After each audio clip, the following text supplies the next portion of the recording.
அனந்தாழ்வான் அருளி செய்த கோதா சதுஸ்லோகி என்கிற ஸ்தோத்திர கிரந்தம். அனந்தாழ்வான் அருளி செய்தது 2 ஸ்தோத்திரங்கள். ஒன்று ஸ்ரீ ராமானுஜ சதுஸ்லோகி, மற்றொன்று ஸ்ரீ கோதா சதுஸ்லோகி. இதையும் தவிர அனந்தாழ்வான் வெங்கடாச்சல இதிகாச மாலை என்னொரு பெரிய கிரந்தத்தை அருளி செய்திருக்கிறார். திருமலை அனந்தாழ்வான் என்னால் எல்லோருக்கும் நாம் ஞாபகம் வருவது, நினைவுக்கு வருவது திருவேங்கடமுடையான். அந்த திருவேங்கடமுடையானுக்கு அனந்தாழ்வான் செய்திருக்கக்கூடிய கைங்கரியங்கள், அந்த அனந்தாழ்வான் நினைவாக திருமலையிலே திருவேங்கடமுடையான் இன்றைக்கும் அவன் நடத்தக்கூடிய சில உற்சவங்கள், அவன் தனக்குத்தானே நடத்தி கொள்ளக்கூடிய சில உற்சவங்கள், அனந்தாழ்வானுடைய ஸ்மாரகமாக திருமலையிலே நாம் சேவிக்கக்கூடிய பல பல இடங்கள். உதாரணத்திற்கு அனந்தாழ்வான் ஏரி, அனந்தாழ்வானுடைய தோட்டம், அதிலே ஸ்ரீ ராமானுஜ புஷ்கரணி, திருமலை இந்த கோயில் மகாத்வாரத்திலே இருக்கக்கூடிய அனந்தாழ்வானுடைய கடப்பாறை, திருவேங்கடமுடையானுக்கு சர்வகாலமும் சாத்தக்கூடிய இந்த கட்ட கற்பூரம், பச்சை கற்பூரம் என்று திருவேங்கடமுடையான் சாத்திருக்கிற ஸ்ரீபாத ரேணு என்று அனந்தாழ்வான் திருவடிப்பட்ட மண் என்று அனந்தாழ்வானுடைய வைபவம் எல்லோருக்கும் நாம் நன்றாக தெரிந்திருக்கும். அப்படிப்பட்ட அனந்தாழ்வான் அருளி செய்த கோதா சதுஸ்லோகி என்கிற திவ்ய கிரந்தம், ஸ்தோத்திரத்தை தான் இன்றைக்கு நாம் அனுபவிக்க இருக்கின்றோம். அனந்தாழ்வானுக்கு தனிப்பெருமைகள் பல உண்டு. அதிலே ஒரு அழகான ஒரு வைபவத்தை நாம் அறிந்து கொள்ளலாம். உபதேசரத்ன மாலை அருளி செய்கின்ற மணவாள மாமுனிகள் ஆழ்வார்களையெல்லாம் அவர்கள் அவதரித்த மாதங்கள், நாள்கள் இதை தெரிவிக்கிறேன் என்று முதலிலே ஐப்பசி மாதத்திலிருந்து தொடங்கினார். ஐப்பசி மாதம் பொய்கை ஆழ்வார், பூதத்த ஆழ்வார், பேயாழ்வார், ஐப்பசியிலோணம், அவிட்டம், சதயம் இவை என அவர்களுடைய அவதாரத்தை கூறினார். அடுத்தது கார்த்திகை மாதத்திலே அவதரித்த, கார்த்திகை மாதத்திலே திருமங்கை ஆழ்வார், திருப்பான் ஆழ்வார் இருவர் அவதரித்திருக்கிறார்கள். அவர்களை பற்றி வாசனங்கள் பாடினார். மார்கழி மாதம் தொண்டரடிப்பொடி ஆழ்வார், தை மாதம் திருமழிசை ஆழ்வார், மாசி மாதம் குலசேகர ஆழ்வார், பங்குனி மாதம் எந்த ஆழ்வாரும் அவதரிக்கவில்லை. சித்திரை மாதம் அவதரித்திருக்கக்கூடியவர் மதுரகவி ஆழ்வார், அங்கே அவரை சொல்லி இருக்க வேண்டும். அதே போல சித்திரை திருவாதிரையிலே எம்பெருமானாருடைய அவதாரமும் அமைந்திருக்கிறது. எம்பெருமானாரையும் சேர்த்துதான் இந்த ஆழ்வார்களுடைய வரிசை கிரமத்திலே மணவாள மாமுனிகள் தெரிவிக்க இருக்கின்றார். அது பின்னால தெரியும் நமக்கு. ஆனால் எம்பெருமானாரையும் அப்பொழுது அங்கே குறிப்பிடாமல், ஏனென்றால் எம்பெருமானாரை பற்றி அந்த பூதம் சரஸ்யா என்கிற ஸ்லோகத்திலே அங்கே ஆத்தியசர குலபதேர் வகுடாபிராமம் அந்த ஸ்லோகத்திலே வரும்பொழுது என்ன, பூதம் சரஸ்ய மகதாக்வய பட்டநாத ஸ்ரீ பக்திசார குலசேகர யோகிவாகான் பக்தாங்கிரேணு பரகால யதீந்திர மிஸ்ரான் என்று அந்த யதீந்திரரை சேர்த்தே அனுபவித்தபடியால் எம்பெருமானார் ஆழ்வார்களுக்கெல்லாம் திருவடி நிலையாய் எழுந்தொழிருப்பவர் என்கிற காரணத்தினாலே எம்பெருமானாரையும் சேர்த்துதான் அனுபவிக்க வேண்டும் என்று மணவாள மாமுனிகள் திருவுள்ளம் பத்துகிறார். ஆனால் சித்திரை மாதத்திலே இந்த மதுரகவிகளையும் எம்பெருமானாரையும் அவர் விட்டுவிட்டு நிறைய வைகாசி மாதம் நம்மாழ்வாருடைய அவதாரத்திற்கு சென்று விடுகிறார். பிறகு ஆனி மாதம் பெரியாழ்வார் என்ன அவரை பற்றி எடுத்துன்னு போயிடுறார். ஆனால் நடுவிலே சொல்ல வேண்டிய மதுரகவி ஆழ்வாரும் எம்பெருமானாரை பற்றி மணவாள மாமுனிகள் பின்னால அவர்களை பற்றி தெரிவிக்கிறார். ஆழ்வார் திருமகளார் ஆண்டாள், மதுரகவி ஆழ்வார், யதிராசராம் இவர்கள் வாழ்வாக வந்துதித்த மாதங்கள், நாள்கள் என்ன முதலிலே ஒரு அந்த 10 ஆழ்வார்களை பற்றி தெரிவித்துவிட்டு மதுரகவி ஆழ்வார், ஆண்டாள், எம்பெருமானார் என்ன இவ 3 பேருக்கும் தனி கோஷ்டியிலே தெரிவிக்க வேண்டும் என்று மணவாள மாமுனிகள் திருவுள்ளம் பத்துகிறார். என்ன காரணம் என்று பெரியவர்கள் பட்டமாக எடுத்து காட்டியிருக்கிறார்கள். இந்த மூவருமே ஆச்சாரிய அபிமானத்திலே திளைத்தவர்கள் என்பது ரொம்ப கையிலங்கு நெல்லிக்கனியான விஷயம். மதுரகவி ஆழ்வாருடைய ஆச்சாரிய நிஷ்டை எல்லோருக்கும் தெரியும். தேவமத்தரியேன் குருகூர் நம்பி என்று சொன்னவர் மதுரகவி ஆழ்வார். ஆண்டாளுடைய ஆச்சாரிய நிஷ்டை அதுவும் எல்லாருக்கும் தெரியும். எங்கே தம்மை சொல்லிக்கொண்டாலும் ஆண்டாள் பட்டர்பிரான் கோதை, அணிபுதுவை பைங்கமலர் தண்டறியல் பட்டர்பிரான் கோதை, விட்டு சித்தன் கோதை, பட்டன் கோதை என்று பெரியாழ்வாரை சொல்லாமல் தன்னை சொல்லி கொண்டதே கிடையாது ஆண்டாள். ஆச்சாரிய அபிமானத்திலே திளைத்தவள் ஆண்டாள். எம்பெருமானாரும் யத்பதாம் போருகத்தியான வித்வஸ்தா சேஷகல்மஷா வஸ்துதாம் உபயாதோகம் யாமுனேயம் நமாம் யாம் என்று அந்த ஆளவந்தாருடைய ஒரு கடாட்சம் இல்லையானால் தான் ஒரு வஸ்துவாகவே ஆகியிருக்க முடியாது என்று அளவந்தாரையே எல்லாமுமாக கொண்டிருந்தார். ஆக மூவருமே ஆச்சாரிய அபிமானத்திலே ஊறினவர்கள், அதையே பெரிய ஒரு தங்களுக்கு ஒரு பேராக நினைத்தவர்கள் என்பதனாலே இந்த மூவருக்கும் தனியாக பாசுரங்கள், மற்ற ஆழ்வார்களை எல்லாம் முடித்துவிட்டு இந்த மூவரை பற்றி தனியாக தெரிவிக்க வேண்டும் என்று மணவாள மாமுனிகள் திருவுள்ளம் பற்றினார். இங்கே எதற்காக இந்த விஷயத்தை இங்கே சொல்ல வேண்டும், நாம் நினைக்க வேண்டும் என்னால், இந்த மூவரோடும் அனந்தாழ்வானுக்கு, திருமலை அனந்தாழ்வானுக்கு ஒரு சம்பந்தம் ஏற்பட்டிருப்பது என்பது ரொம்ப ஆச்சரியமான விஷயம். அனந்தாழ்வான் அவதரித்தது சித்திரை மாதம், சித்திரை நட்சத்திரம். அது யாருடைய அவதாரம்? அது மதுரகவி ஆழ்வாருடைய அவதாரம். ஏறார் மதுரகவி இவ்வுலகில் வந்துதித்த சீராரும் சித்திரையில் சித்திரை நாள் என்ன, சித்திரை மாதம் சித்திரை நட்சத்திரம் என்பது மதுரகவி ஆழ்வாருடைய அவதார திருநாள். அன்னைக்கே அவதரித்தவர் திருமலை அனந்தாழ்வான். அவர் பரமபதித்தது, அதாவது திருமலை அனந்தாழ்வான் அவர் பரமபதித்தது என்றைய தினம் என்னால் அது திருவாடிப்பூரத்தன்று திருமலையிலே ஆண்டாளை நினைத்து கொண்டே இருந்தார்.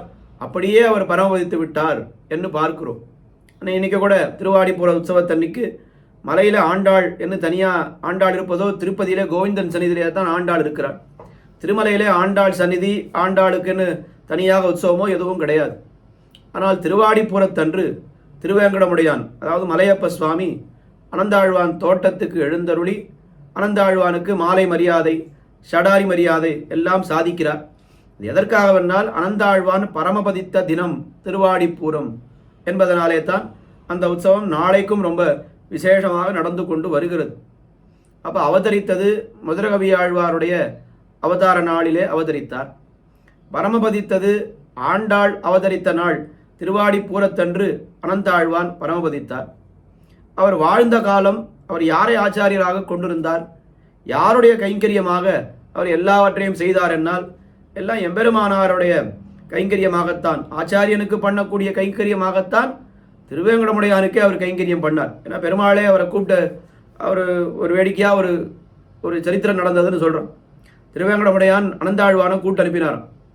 உடனே அனந்தாழ்வானை வர சொல்லுங்கள். ஆனால் அனந்தாழ்வான் வரவில்லை, கொஞ்சம் தாமதமாக போனார். என்ன சுவாமி கூட்டு அனுப்பினேனே, ரொம்ப தாமதமாக வருகிறீரே என்று பெருமாள் திருவேங்கடமுடையானே அனந்தாழ்வானை பார்த்து கேட்கிறார். அப்போ அனந்தாழ்வான் சொன்னார், இல்லை சுவாமி, புஷ்பம் கட்டின்னு இருந்தேன், அந்த புஷ்பங்கள்லாம் கொஞ்சம் மலர்றதுக்கு முன்னாடி கட்டிடும். மொட்டாக இருக்கும் பொழுது கட்டினாத்தான் அது நன்னா மலர்ந்த பிற்பாடு அந்த புஷ்பம் நன்னா இருக்கும் பார்க்கறதுக்கு. அதனால் மொட்டாக இருக்கும்பொழுது கட்டி முடித்து விட வேண்டும். இந்த காரியத்தை ஆரம்பித்து விட்டேன், அதனால் பாதியில் விட்டு வர முடியாது, அதனால தான் தாமதமாக வந்தேன் என்று பெருமாளிடத்திலே திருவேங்கடமுடையானத்திலே அனந்தாழ்வான் சொல்லுகிறார். அப்போ திருவேங்கடமுடையான் கேட்கிறார், நான் தானே உங்க கூட்டு அனுப்பினேன், எனக்கு தானே அங்கே நீர் மாலை கட்டுகிறீர், நான் கூட்டு அனுப்பினா அதை அப்படியே போட்டுட்டு நீர் வர வேண்டியது தானே அப்படின்னு சொன்னார். அப்போ அனந்தாழ்வான் கேட்டாராம், உமக்கு மாலை கட்டுறேன்னு யார் சொன்னான்? நான் உமக்கு கட்டவில்லையே. இல்லையே, நீர் கட்டுற மாலையெல்லாம் இங்கே தான் கொண்டு கொடுக்குறீர், நான் தானே சாத்திக்கிறேன் நித்தியம், எனக்கு தானே இந்த மாலை கட்டுகிறீர் அப்படின்னா கிடையவே கிடையாது. எங்கள் ஆச்சாரியன் கட்ட சொன்னால் நான் கட்டினேன், அவ்வளோதானே தவிர நீங்கள் சாத்திக்கிறாரா இல்லையான்றது எனக்கு ஒன்றும் அவசியம் இல்லை. நான் எம்பெருமானார் கட்ட சொன்னார், அதனால் நான் கட்டினேன்னு சொன்னார். இது இப்படியெல்லாம் பேசினாக்கா நீர் கட்டுற மாலையை நான் சாத்திக்கவே மாட்டேன்னு திருவேங்கடமுடையான் சொன்னாராம். நீர் சாத்திண்டா சாத்திக்கொள்ளும், சாத்திக்காமல் போனால் கீழே போடும், எனக்கு அதை பற்றி எந்த கவலையும் இல்லை. எம்பெருமானார் உமக்கு மாலை கட்டி வைக்க சொன்னார், அதுதான் என்னுடைய காரியம். அவர் பண்ணின இதிலிருந்து என்ன தெரிகிறது என்னால், அவர் பண்ணின பகவத் கைங்கரியம் கூட ஆச்சாரிய கைங்கரியமாக நினைத்துத்தான் பண்ணினார் என்பது ரொம்ப ஸ்பஷ்டமாக தெரிகிறது. ஆக இப்படி மதுரகவி ஆழ்வாரோடு சம்பந்தம் அனந்தாழ்வானுக்கு, எம்பெருமானாரோடு சம்பந்தம் அனந்தாழ்வானுக்கு, ஆண்டாளோடு சம்பந்தம் அனந்தாழ்வானுக்கு என்று பார்க்கிறோமே. அனந்தாழ்வான் இருந்த காலத்திலே இந்த ஆச்சாரிய அபிமானத்திலேயே அவர் திளைத்தவர், ஊறினவர். அதுதான் அடியேன் மதுரகவி தாசன் என்று அவர் தெரிவித்துக் கொண்டார். இன்றைக்கும் அனந்தாழ்வானுடைய வம்சவத்தர்கள் எல்லோரும் என்ன சொல்லிக் கொள்கிறோம்? அடியேன் மதுரகவி ராமானுஜதாசன் என்று நாம் சொல்லிக் கொள்ளுகிறோம். அப்போ அந்த மதுரகவி நிட்டை, அந்த மதுரகவி நிட்டைன்று இருக்கே, அது மதுரகவி சொற்படியே நிலையாக பெற்றோம் என்று இந்த ஆச்சாரிய அபிமானமே உத்தாரகம் என்கிற பரம ஒரு விஷயம், விலட்சணமான ஒரு விஷயத்தை நடைமுறையிலே காட்டினவர், நடந்து காட்டினவர் அனந்தாழ்வான் என்று பார்க்கிறோம். அப்படிப்பட்ட அனந்தாழ்வான் இந்த ஏற்கனவே சொன்னா போல எம்பெருமானாரோடு சம்பந்தம், ஆண்டாளோடு சம்பந்தம்னு சொன்னமே, அந்த எம்பெருமானாரை பற்றி ஸ்ரீ ராமானுஜ சதுஸ்லோகி என்று ஒரு ஸ்தோத்திர கிரந்தத்தை அருளி செய்திருக்கிறார். ஆண்டாளை பற்றி, ஆண்டாளுக்கு, அறந்தாழ்வானுக்கு ஆண்டாள் மீது இருக்கக்கூடிய ஒரு பக்தி ரொம்ப அபாரமானது. இது கூட ஒரு சரித்திரம் வியாக்கியானத்திலே பார்க்கிறோம், ஐதீகியம். அறந்தாழ்வான் ஸ்ரீவில்லிபுத்தூருக்கு போனார் ஆண்டாளை மங்களாசாதனம் பண்ணுவதற்காக. அந்த ஆண்டாள் கோயிலுக்கு பின்னால் திருமுக்குளம் என்ன ஒரு பெரிய குளம் இருக்கிறது, புஷ்கரணி. அங்கே நீராடுவதற்காக, அங்கே தீர்த்தமாடுறதுக்காக ஆண்டாள், அதாவது அனந்தாழ்வான் போகிறார். அப்போ உள்ள ஜலத்தில் நீராடி விற்பாடு ஜலத்தில் கையை விட்டு என்னமோ தேடிகிட்டே இருந்தார். நம்மளாம் என்ன நினைப்போம், ஏதோ மடியில் 5 ரூபா 10 ரூபா வச்சுட்டு இருந்தார், காயின் கீழே விழுந்துடுத்து, அதைத்தான் தேடிக்கொண்டிருக்கிறார்னு நாம் நினைப்போம். கூட இருந்தவாள்லாம் கேட்டாள், என்ன சுவாமி என்ன தேடுகிறீர், இங்கே என்ன தேடுகிறீர், ஜலத்தில் என்னமோ ஏதாவது போட்டுட்டீரா, இல்லை தங்கச்சங்கிலி ஏதாவது போட்டுட்டீரா, இல்லை மோதிரம் அந்த மாதிரி ஏதாவது கீழே விழுந்துடுத்தா, கடுக்கன் மோதிரம் ஏதாவது கீழே விழுந்துடுத்தா அப்படின்னா, இல்லை ஆண்டாள் இந்த குளத்திலே தான் நீராடி இருப்பார் ஒரு காலத்திலே. அப்படி ஆண்டாள் நீராடி இருக்கும் பொழுது ஏதாவது மஞ்சள் கிழங்கு தேய்ச்சி அவள் நீராடி இருக்க மாட்டாளா? அப்படி ஆண்டாள் உபயோகித்த மஞ்சள் கிழங்கு ஏதாவது கிடைக்கிறதான்னு தேடுறேன் அப்படின்னு சொன்னார். என்ன ஆச்சரியம் சுவாமி, இது ஆண்டாள் அவதரித்தது எந்த காலம், நீர் இருக்கிறது எந்த காலம், என்னைக்கோ ஆண்டாள் உபயோகித்த மஞ்சள் கிழங்கு இன்னைக்கு உங்களுக்கு கிடைக்குமான்னு நாம் நினைக்க தோன்றும். ஆனால் அவர்களுடைய அந்த பக்தியினுடைய ஒரு எல்லை காண முடியாத ஒரு பக்தின்னு இருக்கும் பொழுது அவர்களுக்கு இந்த விஷயங்கள்லாம் கூட மறந்து போய் விடுகிறது. ஐயோ, ஆண்டாள் அவதரித்த பல ஆயிரம் வருடங்கள் ஆகிவிட்டதே, என்னைக்கு போய் அந்த மஞ்சள் கிடைக்குமான்னு நாம் நினைப்போம். ஏன்னா நம்முடைய பக்தியினுடைய அளவை கொண்டு பார்க்கும் பொழுது இது கூட இவருக்கு தெரியாதான்னு நாம் நினைக்கலாம். ஆனால் அவர்களுடைய பக்தி, பெருமாள் மீது பக்தி இருக்கட்டும், ஆழ்வார்கள் மீது ஆச்சாரியர்களுக்கு இருந்த பக்தியாக இருக்கட்டும், எல்லாம் ரொம்ப அபாரமானது, அபரிமிதமானது அப்படின்னு பார்க்கும் பொழுது இப்படியெல்லாம் அவர்கள் வார்த்தை சொன்னார்கள் என்று பார்க்கிறோம். அப்படி ஆண்டாள் மீது தனிப்பட்ட ஒரு பக்தி அனந்தாழ்வானுக்கு. அதனால்தான் ஆண்டாளை நினைத்து கொண்டே அவர் திருவாடிப்பூரத்தன்று பரமவதித்தார் என்று பார்க்கிறோம். அப்படிப்பட்ட ஆண்டாளை குறித்து சதுஸ்லோகி என்னும் ரொம்ப அற்புதமான ஒரு கிரந்தத்தை, ஸ்தோத்திரத்தை அனந்தாழ்வான் அருளி செய்கிறார். நிறைய கேள்விகள் இங்கே முதல்ல இந்த முன்னுரையாக சில விஷயங்கள் நாம் கேட்க வேண்டும். அது என்ன, அனந்தாழ்வானுக்கு ஆண்டாள் மீது அபரிமிதமான பக்தின்னு சொல்கிறீர், ஆனால் சதுஸ்லோகின்னு சொன்னாலே 4 ஸ்லோகங்கள் தான். ஏன் நிறைய பக்தி இருக்கே அவருக்கு தான், ஒரு 40 ஸ்லோகமோ ஒரு 400 ஸ்லோகமோ பண்ணக்கூடாதா, ஏன் 4 ஸ்லோகம் பண்ணார் அப்படின்னு ஒரு கேள்வி. இதுக்கு பல பல சமாதானங்கள் பெரியவர்கள் காட்டியிருக்கிறார்கள். முதல் சமாதானம் என்ன, ஆளவந்தார் அருளி செய்தது சதுஸ்லோகி, பிராட்டி விஷயமானது. அது பெரிய பிராட்டியார் விஷயமான சதுஸ்லோகி, காந்தஸ்தே புருஷோத்தமஹா என்று பார்க்கிறோமே, அந்த சதுஸ்லோகி அது ஸ்ரீ மகாலட்சுமி பெரிய பிராட்டியார் விஷயமான சதுஸ்லோகி. அதே கிரமத்திலே பூமி பிராட்டியாருடைய அம்சம்தானே ஆண்டாள். அப்போ பெரிய பிராட்டியாருக்கு 4 ஸ்லோகம்னு சொன்னால் பூமி பிராட்டியாருக்கும் 4 ஸ்லோகம் இருந்தால் தான் பொருத்தமாக இருக்கும். ஒரு ஆச்சாரியன் ஏற்கனவே அளவந்தார் 4 ஸ்லோகம்னு பண்ணியிருக்கும் பொழுது அதை கடந்து நாம் பண்ணக்கூடாது என்று அளந்தாழ்வார் திருவுள்ளம் பற்றி இருக்கக்கூடும். அதனால் பெரிய பிராட்டியாருக்கு 4 ஸ்லோகங்கள், இங்கே பூமி பிராட்டியாருக்கு 4 ஸ்லோகங்கள் என்ன, இது ஒரு சமாதானம். இல்லை இன்னொரு காரணம் என்ன சொல்லலாம் என்னால், ஆண்டாள் அருளி செய்த திருப்பாவை அதற்கு என்ன ஒரு ஏத்தம் என்னால், வேதம் அனைத்துக்கும் வித்தாகும் கோதை தமிழ், எல்லா வேதங்களுக்கும் வித்து என்று சாரமாக இருக்கக்கூடியது ஆண்டாளுடைய திருப்பாவைன்னு சொல்கிறோம். அப்போ வேதங்கள் மொத்தம் எத்தனைன்னு கேட்டால் 4 வேதங்கள், ரிக்வேதம், யஜுர்வேதம், சாமவேதம், அதர்வ வேதம் என்ன 4 வேதங்களின் சாரமாகத்தான் ஆண்டாள் திருப்பாவை என்கிற திவ்ய பிரபந்தத்தை அருளி செய்தார்.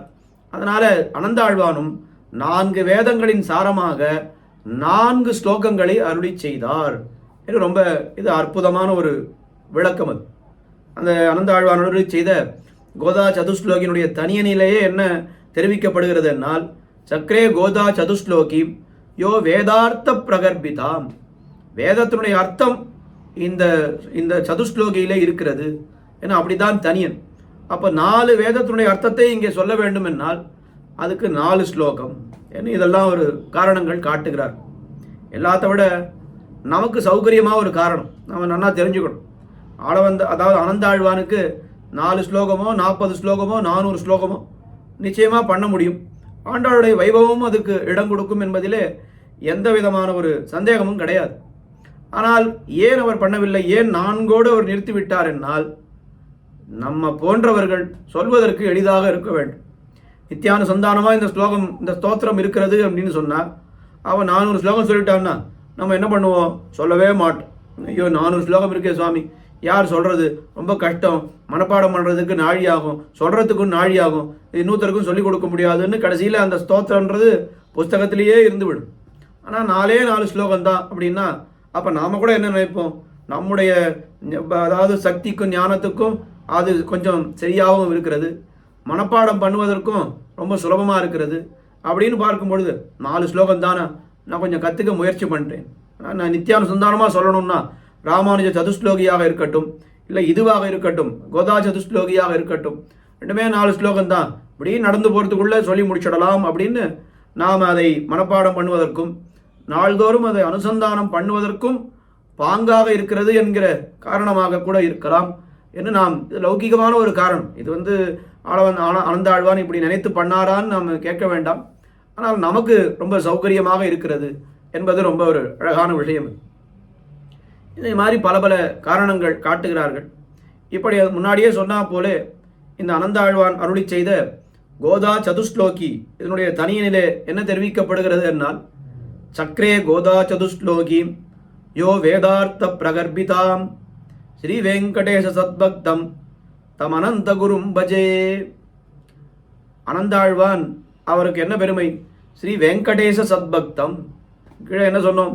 ஆச்சாரிய கைங்கரியமாகத்தான் திருவேங்கடமுடையானுக்கு அவர் கைங்கரியம் பண்ணார்னு சொன்னாலும் அவர் என்ன நினைத்தார்? கடைசி காலத்தில் ஐயோ இந்த திருமலை வாசம் எம்பெருமான் பொன்மலை மேல் ஏதேனும் ஆவேனே என்று ஆழ்வார் பாரித்திருக்கிறார். அப்படி இந்த திருமலை வாசத்தை விடக்கூடாது என்று நினைத்தார். அதனால்தான் திருவேங்கடமுடையான் என்ன பண்ணான்? அவர் பரமபதித்த பிற்பாடு கூட அவருடைய அந்த சரம சம்ஸ்காரங்களை எல்லாம் திருமலையிலேயே பண்ணுங்கள் என்ன நியமித்தான். இன்றைக்கும் அவர் திருமலையிலே ஒரு மகிழ மரமாக எழுந்தருளி சேவை சாதிக்கிறார் என்பது ரொம்ப ஆச்சரியமான விஷயம். அப்போ ஸ்ரீ வெங்கடேச சத்பக்தரான அனந்தாழ்வான் அவர் என்ன பண்ணினார்? சக்ரே அவர் செய்தார். எதை செய்தார்? வேதார்த்த பிரகர்பிதாம் கோதா சதுஸ்லோகி, வேதத்தினுடைய அர்த்தங்கள் எல்லாம் உள்ளடக்கிய கோதா சதுஸ்லோகியை அவர் அருளி செய்திருக்கிறார் அனந்தாழ்வான். யஹ எந்த அனந்தாழ்வான் அருளி செய்தாரோ தம் அனந்தாரியம் தம் வெங்கடேச சத்பக்தம் அனந்தாரியம் அகம் பஜே, அந்த அனந்த குரும் பஜே, அந்த அனந்தாழ்வானை நான் துதிக்கிறேன். என்ன இந்த கோதா சதுஸ்லோகியினுடைய தனியன் இது அனந்தாழ்வானுடைய தனியன் அன்று. அனந்தாழ்வானுடைய தனியன் என்பது அகிலாத்ம குணாவாசம் அஜ்ஞான திமிராபகம் என்ன அந்த 2 ஸ்லோகங்கள், அது அனந்தாழ்வானுடைய தனியன். இது கோதா சதுஸ்லோகியினுடைய தனியன் என்று பார்க்கிறோம்.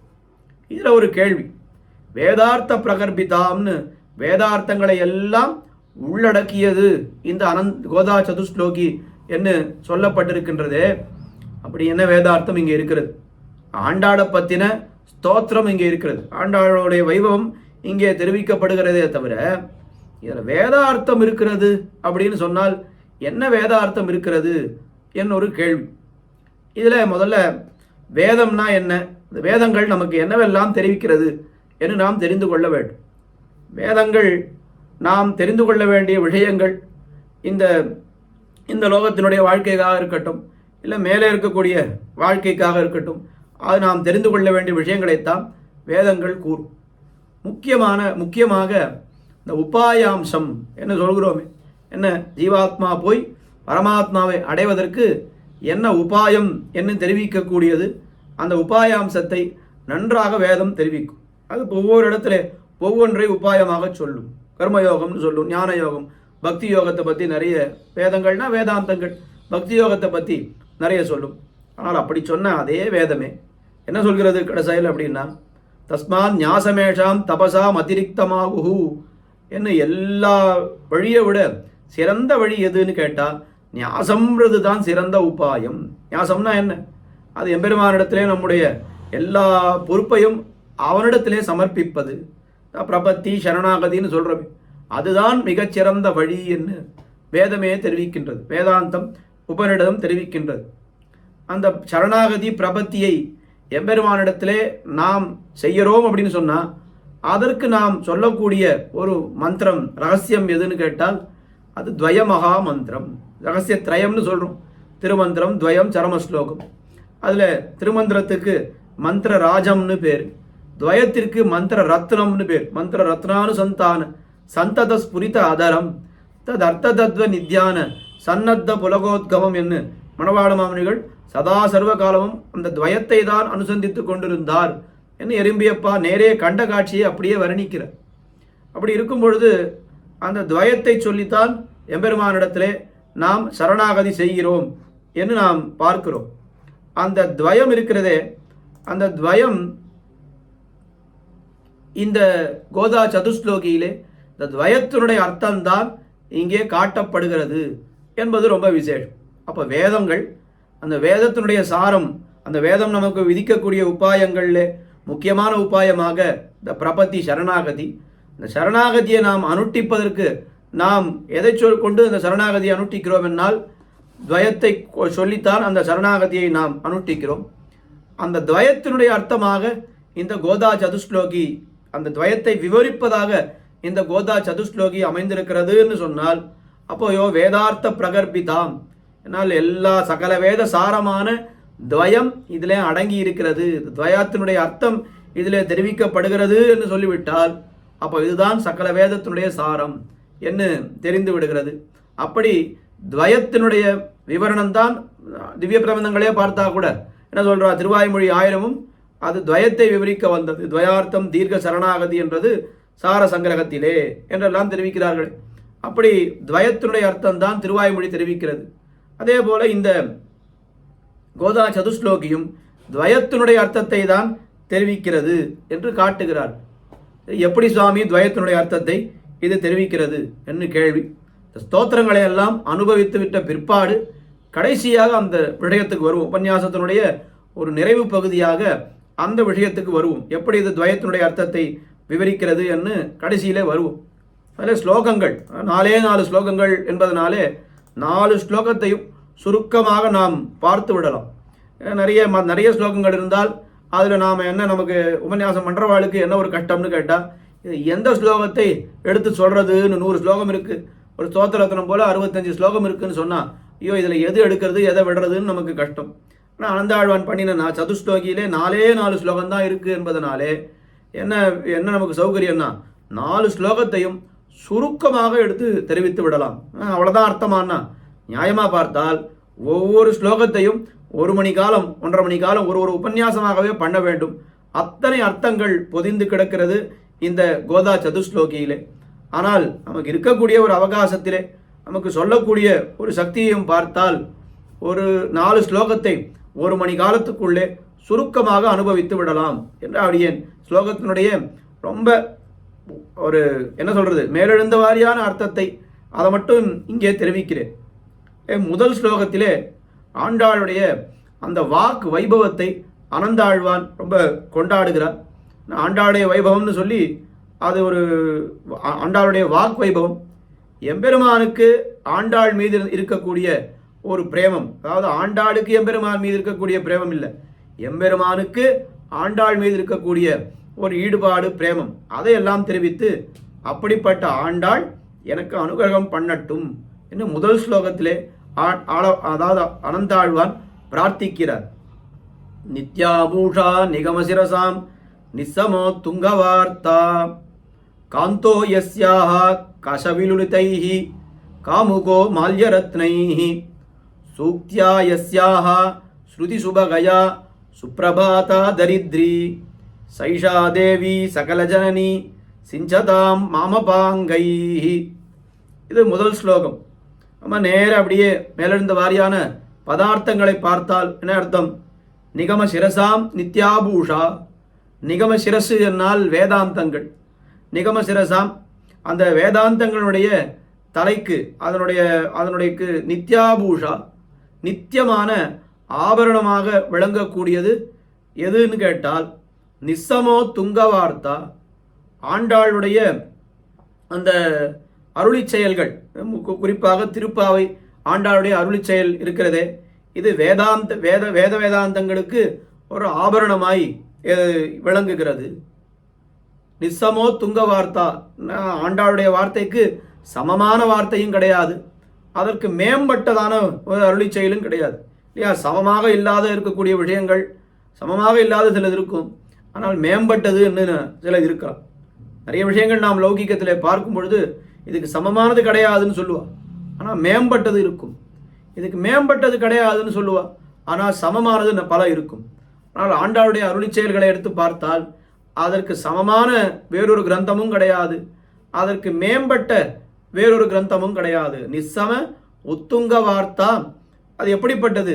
நிகம சிரசாம் நித்யாபூஷா, என்ன அதை அந்த வேதாந்தங்களுக்கு ஆபரணமாய் விளங்குகிறது. குரத்தாழ்வானுக்கும் இதே பெருமையைத்தான் சொன்னான். அவருடைய தனியனில் என்ன சொன்னான்? ஸ்ரீவத்ச சின்ன மிஸ்ரேபியோ நம உக்தி மதீமஹே யதுக்தய ஸ்திரயீ கண்டே யாந்தி மங்கள சூத்திரதாம். வேதமாது, வேதத்தை ஒரு பெண்ணாக சித்தரித்து அந்த பெண்ணை என்ன பண்ணுறாளாம், ஆளாளுக்கு தங்கள் பக்கம் இழுக்கிறா. நாங்கள் தான் கல்யாணம் பண்ணிக்க போகிறேன்ற மாதிரி அத்வைத்தி அவன் என்ன சொல்கிறான், வேதாந்தத்துக்கு இதுதான் அர்த்தம்னு ஒரு பக்கம் பிடிச்சி இழுக்கிறான். வேறு மற்ற எல்லா மதக்காரர்களும் நாங்கள் சொல்கிறது தான் வேதத்தில் சொல்லப்பட்டிருக்கிறதுன்னு இழுக்கிறான். ஆனால் என்ன பண்ணா, ஒரு பெண்ணை இது மாதிரி ஆளாளுக்கு நான் கல்யாணம் பண்ணிக்கிறேன்னு வருவான். ஆனால் ஒரு சமயத்தில் அந்த பெண்ணுக்கு மங்களசூத்திரம்ன்றது திருமாங்கல்யம்ன்றது ஏறிவிட்டதானால் அதுக்கப்புறம் அந்த பொண்ணை நான் கல்யாணம் பண்ணிக்கிறேன்னு இன்னொருத்தர் வரவே மாட்டேன். அப்போ அந்த குரத்தாழ்வானுடைய ஸ்தோத்திரங்கள், அவருடைய ஒரு கிரந்தங்கள் வேதத்திற்கு மங்களசூத்திரம் போலே விளங்கியது என்ன அவருடைய பெருமையை பார்க்கிறோமே. அதே போல் இங்கே என்ன தெரிவிக்கிறார், அதாவது ஆண்டாளுடைய பெருமை என்னன்னா, நிகம சிரசாம் நித்யாபூஷா, வேதாந்தங்களுக்கு நித்தியமான ஆபரணமாக விளங்கக்கூடியது ஆண்டாளுடைய அருளி செயல்கள். அடுத்தது, காந்தோ யஸ்யா கச விலுலிதைஹி காமுகோ மால்யரத்னைஹி, யஸ்யாக எவளுடைய கசவிலுலிதைஹி கேசம், அதாவது அவருடைய கூந்தலிலிருந்து விடுபட்ட அந்த மால்யரத்னைஹி சிறந்த மாலைகள், மால்யரத்னைஹினா சிறந்த மாலைகள், அதற்கு காந்தகா காமுகா அவளுடைய மணாளனான எம்பெருமான் அவன் என்ன எப்படி இருக்கான், ரொம்ப காமுகன், ரொம்ப பிச்சேறி கிடக்கிறான். ஆண்டாளுடைய மாலை கிடைக்காதா, ஆண்டாளுடைய மாலை கிடைக்காதா என்று அவன் என்ன பண்ணுகிறான், அது ரொம்ப பிச்சேறி இருக்கிறான். அடுத்தது, சூக்தியா யஸ்யாக ஸ்ருதி சுபகயா சுப்ரபாதா தரித்ரி, யஸ்யாக எவளுடைய ஸ்ருதி சுபகயா சூக்தியா, ஸ்ருதி சுபகயா என்னால் என்ன அர்த்தம், கேட்பதற்கு இனிமையான, கேட்பதற்கு இனிதான அந்த சூக்தியா அருளி செயல்கள். திருப்பாவை சொல்லும் பொழுதே ஆண்டாள் என்ன சொன்னா, சங்க தமிழ் மாலை 30 தப்பாமே.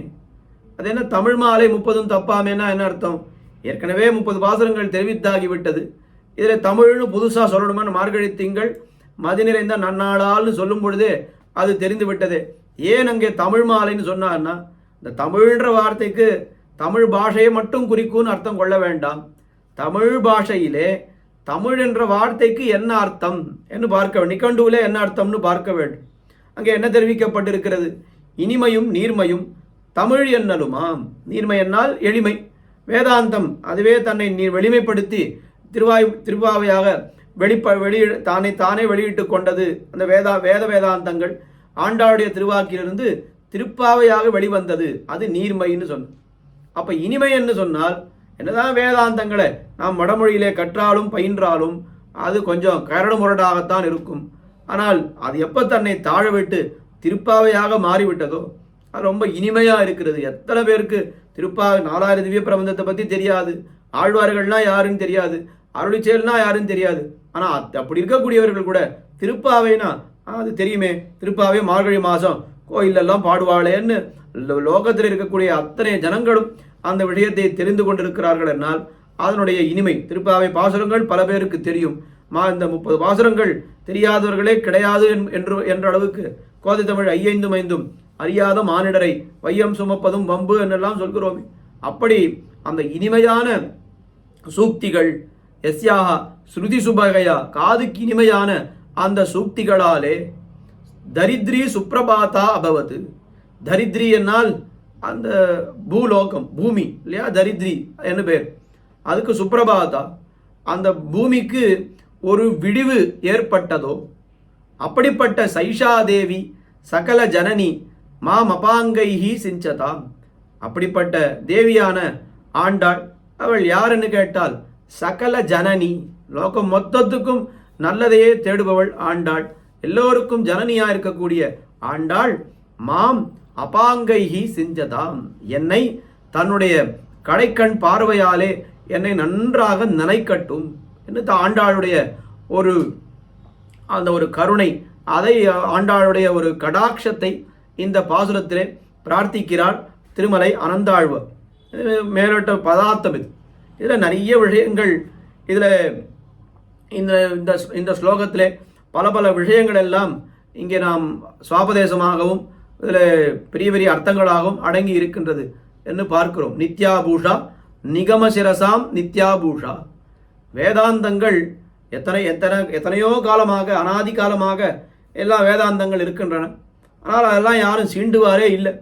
ஆனால் எப்பொழுது ஆண்டாள் அவதரித்த பிற்பாடு இந்த வேதாந்தங்களை எல்லாம் தமிழ்படுத்தி, வேதம் அனைத்துக்கும் வித்தாகும் கோதை தமிழ் என்று நம்மிடத்திலே கொடுத்தாலோ, அதுக்கப்புறம் தான் என்ன ஆகுதுன்னா, வேதாந்தத்தை கொண்டு திருப்பாவை அறிகிறோம் இல்லாமல் திருப்பாவையை கொண்டு வேதாந்தத்தை அறிகிறோம். என்ன இப்போ நாம் என்ன பண்ணுறோம்னா, திருப்பாவையில் இருக்கிறது வேதாந்தத்தினுடைய அர்த்தம்னு சொன்ன பிற்பாடு, ஓஹோ வேற என்ன இருக்கு அர்த்தம் வேதாந்தத்தில் நாம் கேட்கும்படியாக இந்த திருப்பாவை அமைந்திருக்கிறது. என்ன உதாரணம் சொல்லணும், யாரோ ஒரு தகப்பனார் இருக்கார், அவருக்கு ஒரு பிள்ளை, என்ன சொன்னால் இன்னாருடைய பிள்ளைன்னு சொல்லிட்டே வரான்.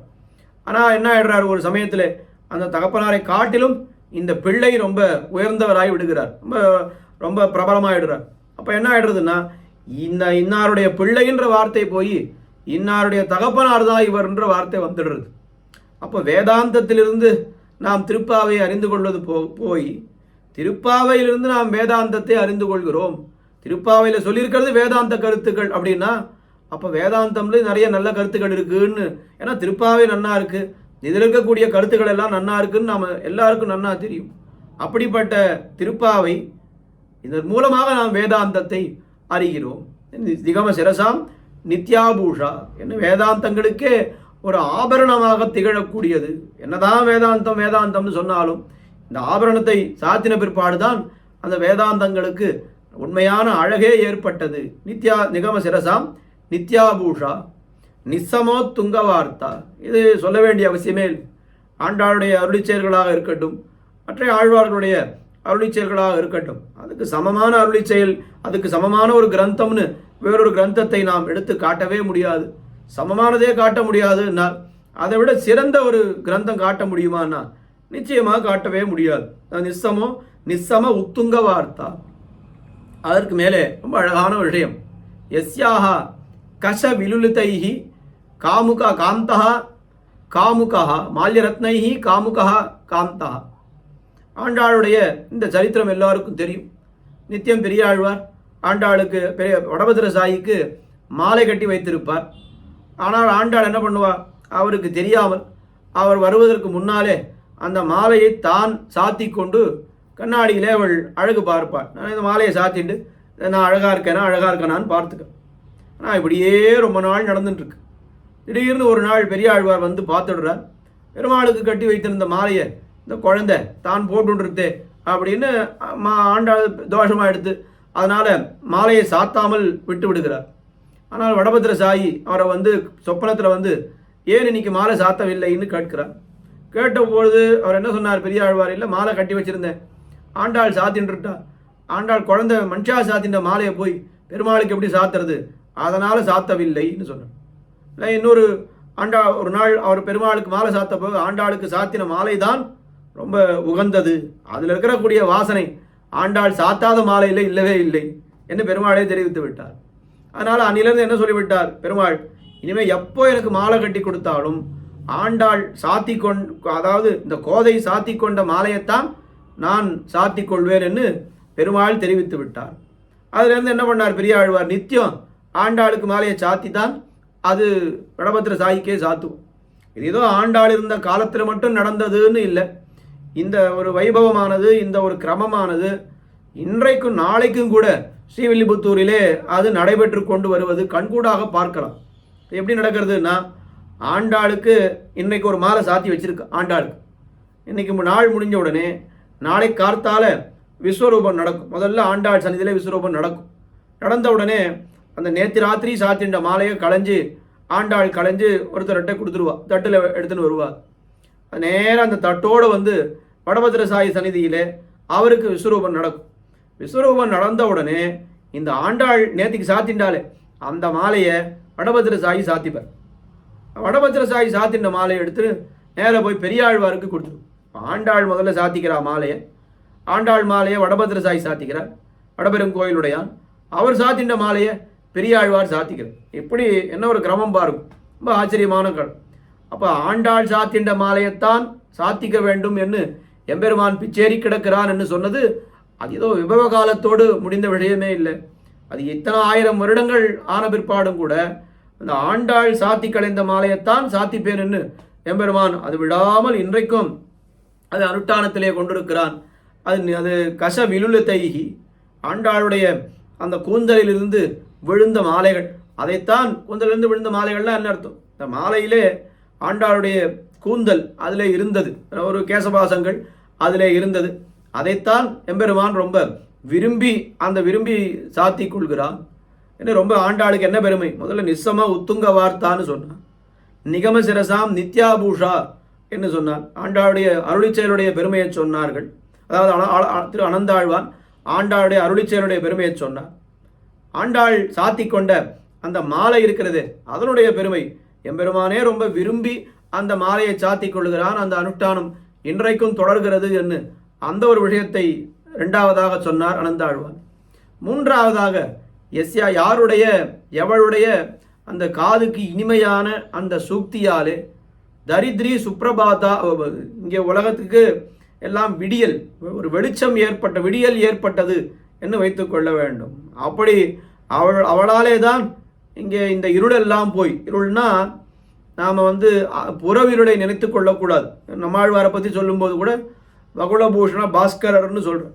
வகுளபூஷண பாஸ்கரோதயத்தாலே ஆதித்ய ராமதிவாகர அச்சுத பானுக்களுக்கு போகாத உள்ளிருள் நீங்கி என்ன பெரிய சூத்திரத்திலே நம்மாழ்வாராகிற சூரியன் அவதரித்த பிற்பாடு இங்கே என்ன ஆயிடுதுன்னா, இங்கே உலகம் யாரோ இந்த ராமா திவாகரனால் பண்ண முடியாத காரியம், அச்சுத பானுவால் பண்ண முடியாத காரியம், சாதாரண ஆதித்யனால் பண்ண முடியாத காரியம் எல்லாவற்றையும் வகுளபூஷண பாஸ்கரர் பண்ணுகிறார் என ஆச்சாரிய உதயத்திலே பார்க்கிறோம். அதற்கு முன்பாகவே அனந்தாழ்வார் என்ன தெரிவித்து விட்டார்? இந்த ஆண்டாளுடைய ஒரு சூக்தியாலே தரித்ரி சுப்ரபாதா, எல்லாம் இந்த உலகத்துக்கெல்லாம் ஒரு விடியல் ஏற்பட்டது. அப்படிப்பட்ட அந்த ஆண்டாள் சைஷா தேவி சா ஏஷா தேவி சகல ஜனனி, லோகத்துக்கெல்லாம் மாதாவா இருக்கக்கூடிய ஆண்டாள், அவள் மாம் அபாங்கைஹி சிஞ்சதாம், என்னை தன்னுடைய கடைக்கண் பார்வையாலே அவள் என்னை நனைக்கட்டும் என்று பிரார்த்திக்கிறார். சரி, பிரார்த்திக்கிறார். ஏன் கடைக்கண் பார்வைன்னு கேட்கிறார்? சாதாரண ஆண்டாள் தன்னுடைய பார்வையாலே, தன்னுடைய கடாட்சத்தாலே, அனுகிரகத்தாலே என்னை நினைக்கட்டும்னு கேட்கலாமே. அது ஏன் கடைக்கண் பார்வையாலே நினைக்கிறார்னு கேட்டால் அதில் ஒரு முக்கியமான ஒரு விஷயம் அடங்கி இருக்கிறது. அதை நாம் அந்த துவயத்தினுடைய விவரணம் இந்த ஸ்லோகம்னு இந்த ஸ்தோத்திரம்னு அனுபவிக்க போகிறோமே பின்னாலே, அப்போ அதை சேர்த்து நாம் அனுபவிப்போம். 2வது ஸ்லோகம், ஏன்னா இருக்கிற அவகாசத்துக்குள்ளே கிடுகிடுன்னு எல்லா ஸ்லோகத்தையும் முடிக்கணும்.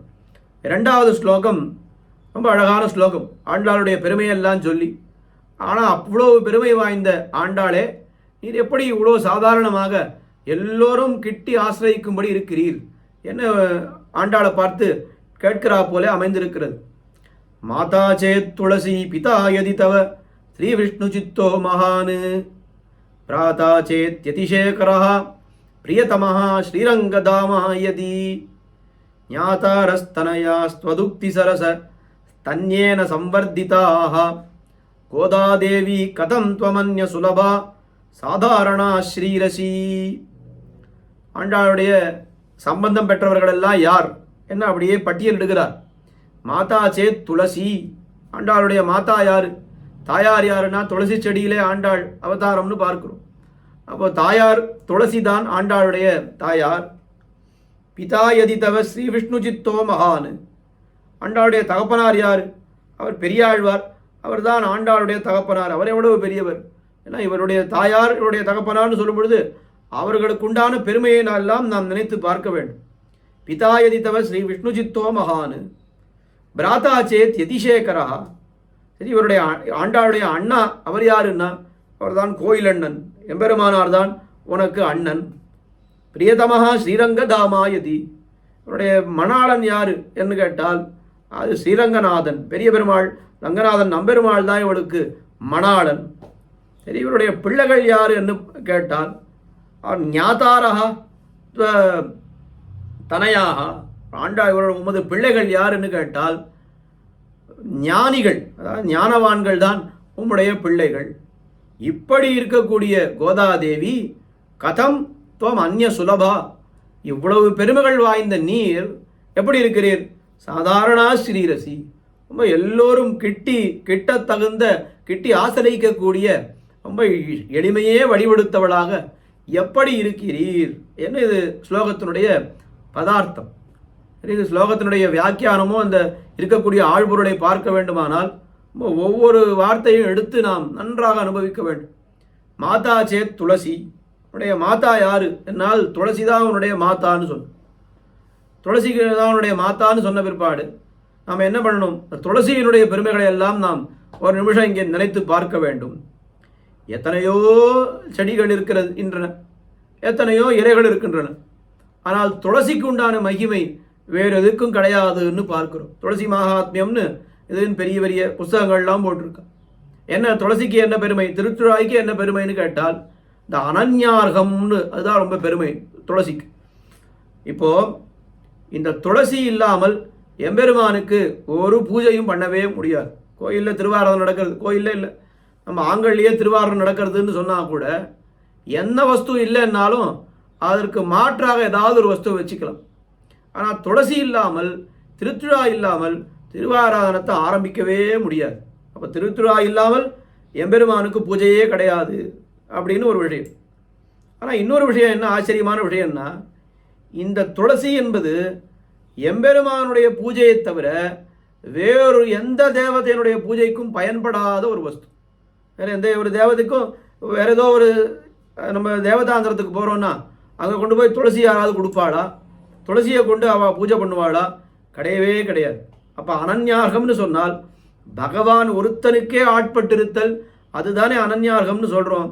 இப்போ துளசிக்கு தன்னிடையே அந்த அனன்யார்கம் என்பது கிடைத்து விட்டது. துளசி இல்லாமல் பூஜை கிடையாது, திருவாராதனம் கிடையாது.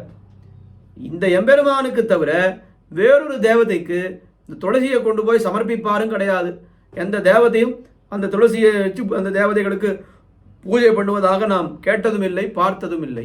இதுதான் ரொம்ப ஆச்சரியமான ஒரு விஷயம். துளசி என்பது அனன்யார்கம். இப்போ ஆண்டாள் எப்படின்னு கேட்டால் அவளும் அந்த அனன்யார்கத்துவம், மானிடவருக்கு என்ன பேச்சுப்படில் வாழகில்லேன் கண்டாய் மன்மதனே என்று தெரிவித்தவள். துளசி எப்படி எம்பெருமானுடைய பூஜைக்கு அது துளசியை தவிர வேறொன்று கிடையாது, வேறொரு தேவதைக்கு துளசி கிடையாதுன்னு சொல்கிறா போல ஆண்டாள் என்ன பண்ணான்?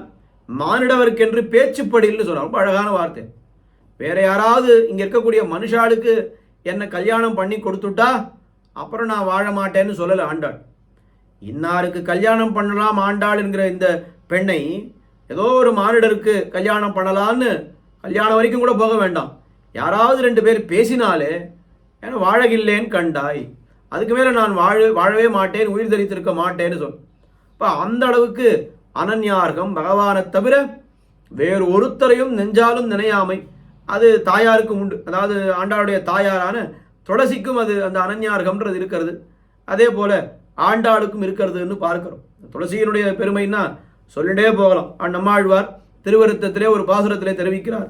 தெய்வத் தன்னந்துழாய் தாராயினும் தழையாயினும் தன் கொம்பதாயினும் கீழ் வேறாயினும் நின்ன மண்ணாயினும் கொண்டு வீசுமினே. திருத்துராய் கிடைக்கிறதான் பாருங்கோ, கிடைக்கலன்னா தண்டு கிடைக்கிறதான்னு பாருங்கோ, இல்லைன்னா அதனுடைய வேர் கிடைக்கிறதான்னு பாருங்கோ. இல்லை வேர் இல்லைன்னா கூட, வேர் கிடைக்கலன்னா கூட, ஆனால் வேறு செடியெல்லாம் பிடிங்கன்னு போயிட்டா இங்கே ஒன்றுமே இல்லை, செடி இல்லைன்னா அந்த செடி வச்சிருந்த மண் இருக்குமோ இல்லையோ, அந்த மண்ணையாவது கொண்டு வந்து இந்த பராங்குச நாயகிக்கு நீங்கள் கொடுங்கள் என்று நம்மாழ்வார் தெரிவிக்கிறார். அப்படி இந்த துளசி இல்லாமல் பூஜை கிடையாதுன்னு சொன்னமே, அந்த துளசிக்கு எவ்வளோ முக்கியத்துவம் கொடுத்துருக்கான்னு தெரியுது. திருவாராதனத்தில் சொல்லும் பொழுது புராணங்களில் தெரிவிக்கப்படுகின்ற விஷயம், சகஸ்ரதல அந்த தாமரைன்னு ஒன்று இருக்குது. அதாவது 1000 இதழ்களை கொண்ட தாமரை. அந்த 1000 இதழ்களை கொண்ட தாமரையை வைத்து நான் எம்பெருமானுக்கு பூஜை பண்ணால் இப்படி ஒன்று இருக்கான்னா நம்மளால் 1000 இதழ்களை கொண்ட தாமரையை நம்ம பார்க்கவே முடியாது.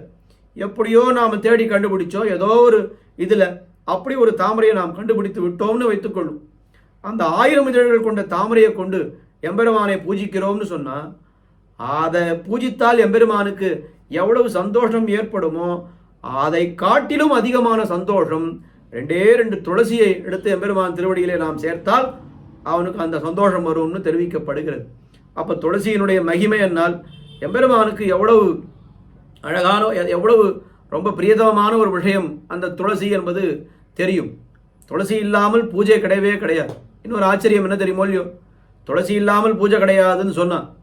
ஆனால் அந்த துளசியை கூட நிறைய நியமங்கள்லாம் இருக்குது. இன்னார் தான் பறிக்கலாம், இன்னார் பறிக்கக்கூடாது, இன்றைக்கு தான் பறிக்கலாம், மற்ற நாள்களில் பறிக்கக்கூடாது. உதாரணத்துக்கு ஏகாதசி அன்னைக்கு துளசியை பறிக்கக்கூடாது, பருவத்துக்கு பறிக்கக்கூடாது, செவ்வாய்க்கிழமை வெள்ளிக்கிழமை போன்ற நாள்களிலே துளசியை பறிக்கக்கூடாது என்னெல்லாம் சொல்கிறோம். துளசியை பறிக்கும் பொழுது அதுக்கு சொல்ல வேண்டிய ஸ்லோகம் என்ன? துளசி அமிர்த ஜன்மாசி சதாத்வம் கேசவ பிரியே கேசவார்த்தம் லுனாமித்வாம் வரதாபவ சோபனே என்று அதை ரொம்ப ஜாகிரதையாக சேவிச்சுட்டு தான் அதை பறிக்கணும். நிறைய நியமங்கள் எல்லாம் சொல்லியிருக்கு. சரி, செவ்வாய்க்கிழமை பறிக்கக்கூடாது, ஏகாதசிக்கு பறிக்கக்கூடாதுன்னா அப்போ ஏகாதசி அன்னைக்கு திருவாராதனம் பண்ணணுமே. அப்போ துளசி பறிக்கலைன்னா என்ன பண்ணுறது சுவாமி? துளசி இல்லாமே பண்ணலாமா? துளசி இல்லாமல் பண்ணக்கூடாது. பின்ன என்ன பண்ணணும்? நேத்திக்கே, அதாவது ஏகாதசி அன்னைக்கு பறிக்க முடியாதுன்னா தசமி அன்னைக்கே ஏகாதசிக்கு வேண்டிய துளசியை பறித்து வைத்து கொள்ள வேண்டும். இப்போ இதில் என்ன ஒரு விசேஷம்னு கேட்டால், நேற்றைய வஸ்து என்பது எந்த வஸ்துவும் பெருமாளுக்கு சேர்க்கவே கூடாது. இப்போ இன்றைக்கி திருவாரணம் பண்ணுற சுவாமி, இன்னைக்கு அவகாசம் இல்லை, பெருமாளுக்கு திருவாரணத்துக்கு வேண்டிய பிரசாதம் குழம்பு இதெல்லாம் நான் நேத்திக்கே பண்ணி வச்சிடுறேன், அதை இன்றைக்கி அம்சம் பண்ணலாமா அப்படின்னா பண்ணவே கூடாது. அன்னன்னைக்கு தான் நேத்தி பிரசாதத்தை போய் யாராவது பெருமாளுக்கு அம்சம் பண்ணலாமா? நேத்தி பிரசாதம் பண்ணவே கூடாது. சரி, தீர்த்தம் எனக்கு இன்றைக்கி கிடைக்காது கார்த்தால, நான் நேத்திக்கே ராத்திரி தீர்த்தம் பிடிச்சி வச்சிடுறேன், அந்த தீர்த்தத்தை திருவாராதனம் பண்ணலாமான்னா பண்ணவே கூடாது. ஏன்னா தீர்த்தத்துக்கெல்லாம் இந்த பரியூஷித்தம்னு ஒரு ராத்திரி வச்சுட்டாக்கா அதுக்கு தோஷம். அன்னன்னைக்கு தான் தீர்த்தத்தை எடுக்கணுமே தவிர, நீ 4 நாளைக்கு சேர்த்து தீர்த்தம் எடுத்து வச்சுக்கிறேன் குடத்தில் வச்சேன் அப்படின்னா அது திருவாராதனத்துக்கு ஏற்றதே கிடையாது. அப்பப்போ தான் தீர்த்தத்தை எடுத்துக்கணும். இந்த மாதிரி எத்தனை வஸ்துவ புஷ்பம் அது நேற்றுக்கே 2 நாள் முன்னாடி வாங்கி புஷ்பத்தை வைக்கிறேன் அப்படின்னா, இப்போ இந்த காலத்தினுடைய ஒரு மாறுதலின் காரணமாக புஷ்பத்தை எல்லாம் 1 நாள் முன்னாடி வாங்கி ஃப்ரிட்ஜில் வச்சு நாம் இது பண்ணுறோம், உபயோகப்படுத்துகிறோம். அது இல்லாத ஒரு காலத்தில் நேற்றுக்கு புஷ்பம் வாங்கி இன்றைக்கி நாம் பெருமாளுக்கு பண்ணலாமான்னா அது பண்ணலாம். ஆனால் என்ன ஆகிடும்? அது புஷ்பம் வாடி போயிடும். அப்போ புஷ்பமோ பிரசாதமோ தீர்த்தமோ நேற்றையது பெருமாளுக்கு உபயோகப்படுத்தவே கூடாது. ஆனால் திருத்துழாய் மட்டும் நேற்றைக்கு பறித்ததில்லை, முந்தானத்து பறித்ததில்லை, 1 வாரம் முன்னாடி பறித்ததாக இருந்தால் அதுக்குன்னு நித்தியம் திருத்துழாய் பறிக்க முடியாதுன்ற நிர்பந்தம் வரிசையா செவ்வாய்க்கிழமை ஏகாதசி இந்த மாதிரி வந்துடுத்துன்னா அப்போது 1 வாரத்துக்கு பறித்து வச்சுக்கணுமே தவிர முன்னாடியே நான் 1 வாரத்துக்கு பறித்து வச்சுக்கிறேன்னு அப்படி இருக்கக்கூடாது. அது என்னைக்கு பறிக்கணுமோ அன்றைக்கி பறிக்கணும். அப்போ அந்த திருத்துழாய்க்கு மட்டும் இந்த மாதிரியான தோஷங்கள் எதுவுமே கிடையாது. 1 வாரம் முன்னாடி பறித்த திருத்துழாய், அது 1 வாரம் முன்னாடி பறித்த திருத்துழாய்னா அது நல்லா காஞ்சி போயிடும். ஆனால் அதை கூட நாம் உபயோகப்படுத்தலாம் பெருமாள். இதை விட விசேஷமான ஒரு விஷயம் சொல்கிறேன். என்ன விஷயம்னா, என்னமோ கஷ்டப்பட்டு பார்த்துட்டேன், இன்றைக்கி திருத்துழாயே எனக்கு கிடைக்கல சுவாமி, என்ன பண்ணுறது அப்படின்னு கேட்டால் அப்போது ஒரு வழி சொல்கிறான். பெருமாள் சந்நிதியை திருக்காப்பை திறந்த உடனே நேற்றைக்கு பெருமாளுக்கு சமர்ப்பித்த திருத்துழாய் இருக்கும் இல்லையோ, அந்த திருத்துழாயெல்லாம் சேகரித்து வைத்த பிற்பாடு அதையே மறுபடியும் சமர்ப்பிக்கலான்னு சொல்கிறேன். வேறு ஏதாவது மாதிரி பண்ண முடியுமா? நேற்றுக்கு அம்சம் பண்ண பிரசாதத்தையோ, நேற்றுக்கு திருவாராதனம் பண்ண தீர்த்தம் இருக்குது சுவாமி, இன்றைக்கி தீர்த்தம் கிடைக்கல, அதையே அந்த தீர்த்தத்தையே நான் இன்றைக்கி உபயோகப்படுத்திக்கணுமாண்ணா, ஐயோ அது தப்புன்னுவோம். நேற்றுக்கு அமுது செய்த பிரசாதம் இருக்குது அதை யூஸ் பண்ணிக்கலாமாண்ணா, ஐயோ அது பண்ணக்கூடாது. ஆனால் திருத்துழாய்க்கு இந்த மாதிரி கிடையவே கிடையாது. இதுவும் இல்லைன்னா என்ன பண்ணலாம்? திருத்துழாய்க்குன்னா பெருமாளுக்கு சந்தனம் அரைக்கிறோம் இல்லையோ, அந்த சந்தனம் அரைக்கும் பொழுது துளசி மணியெல்லாம் சேர்த்து அதை அரைக்க வேண்டியது. என்ன தேடி பார்த்தும் திருத்துழாய் கிடைக்கலன்னா அந்த சந்தனத்தையே திருத்துழாயாக நினச்சி, ஏன்னா அதில் தான் துளசி மணி இருக்குது, அந்த துளசி இதுவாக நினைத்து அதையே சேர்க்கலாம். ஏன்னா அந்த திருத்துழாய் என்பது எதுக்காக இத்தனையும் சொல்ல வந்தேன்னா, திருத்துழாய் என்பது எம்பெருமானுடைய ஒரு ஆராதனத்திற்கு திருவாராதனத்துக்கு எவ்வளவு முக்கியம் வாய்ந்ததாக இருக்கிறது. திருத்துழாய் இல்லாமல் எம்பெருமானுக்கு திருவாராதனம் இல்லை என்று சொல்லும் அளவுக்கு அப்படி ஒரு அந்யோன்யமாக இருக்கிறா போல ஆண்டாளும் எப்படி இருக்கிறாள்? திருத்துழாய் என்பது ஆண்டாளுடைய தாயார் மாதாச்சே துளசி தான் இதை எல்லாம் இப்போ அனுபவித்துக் கொண்டிருக்கிறோம். அப்போ ஆண்டாளும் எப்படி இருக்கிறாள்னா, பெருமாளை விட்டு அவள் பிரியாமல் இருக்கிறாள். ஆண்டாள் இல்லாமல் பெருமாள் இல்லை, பெருமாள் இல்லாமல் ஆண்டாள் இல்லை. ஏன்னா அதனுடைய அந்த அனன்யார்கம் ரொம்ப அழகாக தெரிகிறது.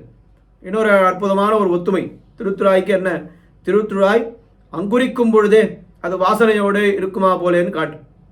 மற்ற செடிகள் ஒரு மல்லிப்பூவோ ரோஜா பூவோ எப்போ அதிலிருந்து வாசனை வரும்னு சொன்னால் நான் செடி வைத்து அதை பராமரித்து தண்ணி விட்டு அது வளர்ந்து அது மொட்டு விட்ட பிற்பாடு தான் ஓஹோ இங்கே யாரோ மல்லிப்பூ வச்சுருக்கான்னு தெரியும். யாரோ இங்கே ரோஜா பூ வச்சுருக்கான்னு எப்போ அந்த புஷ்பங்கள்லாம் பூத்த பிற்பாடு தான் தெரியும். ஆனால் திருத்துழாய் அது முளைக்கும் பொழுதே வாசனையோடு அது முளைக்கும். அதே போல் ஆண்டாளும் எப்படின்னு கேட்டால் எப்போ ஆண்டாள் திருப்பாவை பாடினா இருக்கும் சுவாமி ஒரு 20-25 வயசு இருக்கும், அந்த மாதிரி கிடையாது. ஆண்டாளுடைய பிஞ்சாய் பழுத்தாளே ஆண்டாள். திருப்பாவை பாடும் பொழுது ஆண்டாளுக்கு 5 வயதுன்னு காட்டு. 5 பிராயத்திலே இவள் திருப்பாவை பாடியதுன்னு காட்டு. அப்போ அந்த 5 வயதிலேயே ஆண்டாளுக்கு இருக்கக்கூடிய ஞான பக்தி வைராக்கியங்கள் அப்படி இருந்ததுன்னு சொன்னால் அப்போ திருத்துழாய்க்கும் ஆண்டாளுக்கும் என்ன ஒத்துமை? தாயை போல பிள்ளை நூலை போல சேலைன்னு சொல்கிறாள். அந்த ஞான பக்தி வைராக்கியங்கள் என்பது பிறக்கும் பொழுதே ஆண்டாளுக்கு இருந்தது. இதுதான் மணவாள மாமுனிகள் ரொம்ப ஒரே வார்த்தையில் பிஞ்சாய் பழுத்தாளை ஆண்டாளை என்று காட்டிவிட்டார். அப்போ மாதாச்சே துளசி இத்தனை விஷயங்கள். பிதா எதித்தவ ஸ்ரீ விஷ்ணு சித்தோ மகானு, உடைய பிதாவோ யார் என்றால் பிதா பெரியாழ்வாராக ஆனால் பெரியாழ்வாருக்கு என்ன பெருமைன்னு மறுபடியும் எல்லாத்தையும் நாம் நினைத்து கொள்ள வேண்டும். பெரியாழ்வாருக்கு என்ன பெருமை? பாண்டியன் கொண்டாட பட்டர்பிரான் வந்தான் என்று ஈண்டிய சங்கம் எடுத்தூத வேண்டிய வேதங்களோதி விரைந்து கிழியறுத்தான். இந்த பாண்டியராஜ் சபை வல்லவதேவனுடைய சபையிலே பரதத்துவ நிர்ணயம் பண்ண வேண்டும் என்கிற ஒரு கட்டாயம் ஏற்பட்டது, ஒரு சமயம் ஏற்பட்டது. ஆனால் பெரியாழ்வார் அதை பற்றி அவர் கவலையே படலை. ஏன்னா அவர் தனக்கு பொதுவாக புஷ்பம் கட்டி பெருமாளுக்கு நான் சாத்துறேன் அவ்வளோதான் அவர் நினச்சிட்டு இருந்தாரே தவிர ஏதோ அதுக்கு போய் தான் இது பண்ண போகிறேன் என்று அவர் ஒரு நாளும் நினைக்கவில்லை. ஆனால் பெருமாளே அவர் தோன்றி நீர் போய் அங்கே போய் பரதத்துவ நிர்ணயம் பண்ணிட்டு வாருன்னு சொன்னார். இது என்ன பரதத்துவ நிர்ணயம் பண்ணணும்னா அதுக்கு ஏதாவது சொல்ல வேண்டாமா? வேதங்கள் தெரிய வேண்டாமா? அவள் கேட்குற கேள்விக்கு பதில் சொல்ல வேண்டாமா? நான் என்னத்தை எனக்கு என்ன தெரியும் கூட காட்டுறா. இந்த இதில் அவருடைய சரித்திரத்தில் இந்த தழும்பையெல்லாம் காட்டினா பரிசு கொடுப்பாளான்னு கேட்டார். நிறைய செடி வெட்டி வெட்டி கையெல்லாம் காய் காய்ச்சிருக்கு, தழும்பாக இருக்குது, அதுதான் எனக்கு தெரியும். இந்த தழும்பை ஏதாவது காட்டினா பரிசு கொடுப்பாளான்னு அவர் கேட்டார். வேதம்னா என்னன்னு எனக்கு வேதத்தை அவர் வேதத்தை அதிகரிக்கக்கூடிய குலத்தில் பிறந்திருக்கிறார் என்னாலும் இந்த அர்த்தங்களெல்லாம் சொல்லி பரதத்துவ நிர்ணயத்தை பண்ணுற அளவுக்கு எனக்கு ஒன்றும் தெரியாதேன்னு அவர் சொல்கிறார். அதை பற்றி உமக்கு என்ன கவலை? நீர் போய் அங்கே நில்லும், வேண்டிய வேதங்கள் அது வரும், அது பாட்டுக்கு வாயிலிருந்து வரும், அதுக்கு நான் பார்த்துக்கிறேன்னு பெருமாள் சொல்லி அனுப்பினார்னு சொல். இப்போ இத்தனை பேர் இருக்கும் பொழுது அந்த பரதத்துவ நிர்ணயம் பண்ணுவதற்காக எம்பெருமான் தேர்ந்தெடுத்தான் என்று சொன்னால், அது பெரியாழ்வாரை தேர்ந்தெடுத்தான்னு சொன்னால் அப்போ எவ்வளவு பெரிய பெருமை! அவருடைய பிதா எதித்தவ ஸ்ரீ விஷ்ணு சித்தா. அது மட்டுமா? மகான் என்று ஒரு வார்த்தை. அந்த விஷயத்தை நினைத்து பார்க்க வேண்டும். எத்தனை பேர் இருக்கும் பொழுது பெரியாழ்வாரைத்தான் தேர்ந்தெடுத்தான் எம்பெருமான். வேதாந்தங்களும் அந்த வேதாந்தத்தினுடைய கருத்துக்களை எல்லாம் எத்தனையோ பேர் தோன்றி சொன்னார்கள், சொல்லிக் கொண்டிருக்கிறார்கள். ஆனால் திருப்பாவைக்கு ஏற்பட்ட பெருமை, ஆண்டாளுக்கு ஏற்பட்ட பெருமை வேறொருத்தருக்கும் ஏற்படவில்லையே. அப்போ அது பெரியாழ்வார் எப்படி அந்த வேதாந்தங்களை எடுத்து வேதாந்தங்களை சொல்லி பரதத்துவம் நிர்ணயம் பண்ணினதிலே ரொம்ப சிறந்து விளங்குகிறாரோ, அந்த வேதாந்த கருத்துக்களை எல்லாம் எளிமையாக சொல்லி எல்லோரும் தெரிந்து கொள்வதற்காக ஆண்டாள் என்கிற ஒரு அவதாரத்தை பூமி பிராட்டி எடுத்து அதை செய்தாள் என்னால் அப்போ தகப்பனாரை போலே அந்த ஆண்டாளும் விளங்குகிறாள். அடுத்த வார்த்தை ரொம்ப கவனிக்கணும். மகான் அப்படின்னு சொன்னார். மகான் என்னால் ரொம்ப பெரியவர்னு அர்த்தம். என்ன ரொம்ப பெரியவர்? ரொம்ப வயதில் ரொம்ப பெரியவரா, இல்லை உருவத்தில் ரொம்ப பெரியவரா? ஆழ்வார்களுக்குள்ளே பெரியவர்னா வயதில் ரொம்ப பெரியவர் பொய்கை ஆழ்வார் இல்லையா? அவர் தானே முதல் ஆழ்வார். அவருக்கு பெரிய ஆழ்வார்னு பேர் வரல. அதிகமான பாசுரங்கள் பண்ணியிருக்காள். யார் பண்ணியிருக்கா? நம்ம ஆழ்வார் அதிகமான பாசுரங்கள், திருமங்கி ஆழ்வார் அதிகமான பாசுரங்கள் பண்ணியிருக்கிறார். அவருக்கு பெரிய ஆழ்வார்னு பேர் வந்துதான்னா அவருக்கும் பெரிய ஆழ்வார்னு பேர் வரல. பின்ன எல்லாரை விட காட்டிலும் இளமை கடைசியாக அவதரித்தவர் பெரிய ஆழ்வார். 6-7 ஆழ்வாருக்கு அப்புறம் தானே அவதரிக்கிறார். அவருக்கு ஏன் பெரிய ஆழ்வார் என்று பெயர் வந்தது என்ன? அதுதான் மணவாள மாமுனிகள் காட்டுகிறார். மங்களாசாசனத்தில் மத்துள்ள ஆழ்வார்கள் தங்கள் ஆர்வத்தளவுதான் அன்னி பொங்கும் பரிவாலே வில்லிபுத்தூர் பட்டர்விரான் பெத்தான் பெரியாழ்வார் என்னும் பெயர். பொங்கும் பரிவு, எம்பெருமானை பார்த்த உடனே என்ன பண்ணணும்? ஆழ்வார் நம்மெல்லாம் என்ன பண்ணுவோம்? எம்பெருமானை பார்த்த உடனே ஏதோ பணம் வேணும், காசு வேணும், லோகத்தில் சௌக்கியமாக இருக்கணும்னு நாம் கேட்போம். மற்ற ஆழ்வார்கள் என்ன பண்ணுவா? ஐயோ எம்பெருமானப்பா இன்னின்ன நீர்மை இனியாமுறாமை. ஐயோ, இந்த பொல்லாத சம்சாரத்திலே போய் நின்ன ஞானம் பொல்லாவழுக்கு அழுக்குடம்பு இன்னின்ன நீர்மை இனியாமுறாமை, இங்கே என்ன வைத்திருக்கிறாயே, உடனே எனக்கு மோட்சத்தை கொடுத்து விடுன்னு தங்களை பார்த்தார்கள். ஆனால் பெரியாழ்வார் என்ன பண்ணார், இந்த பொல்லாத உலகத்திலே நீ வந்திருக்கிறாயே, உனக்கு என்ன ஆபத்து வந்து விடுமோ? எம்பெருமானுக்கு யாரால எந்த இடத்துல எந்த காலத்துல என்ன ஆபத்து வந்து விட முடியும், இது கூடவா அவருக்கு தெரியாதுன்னா?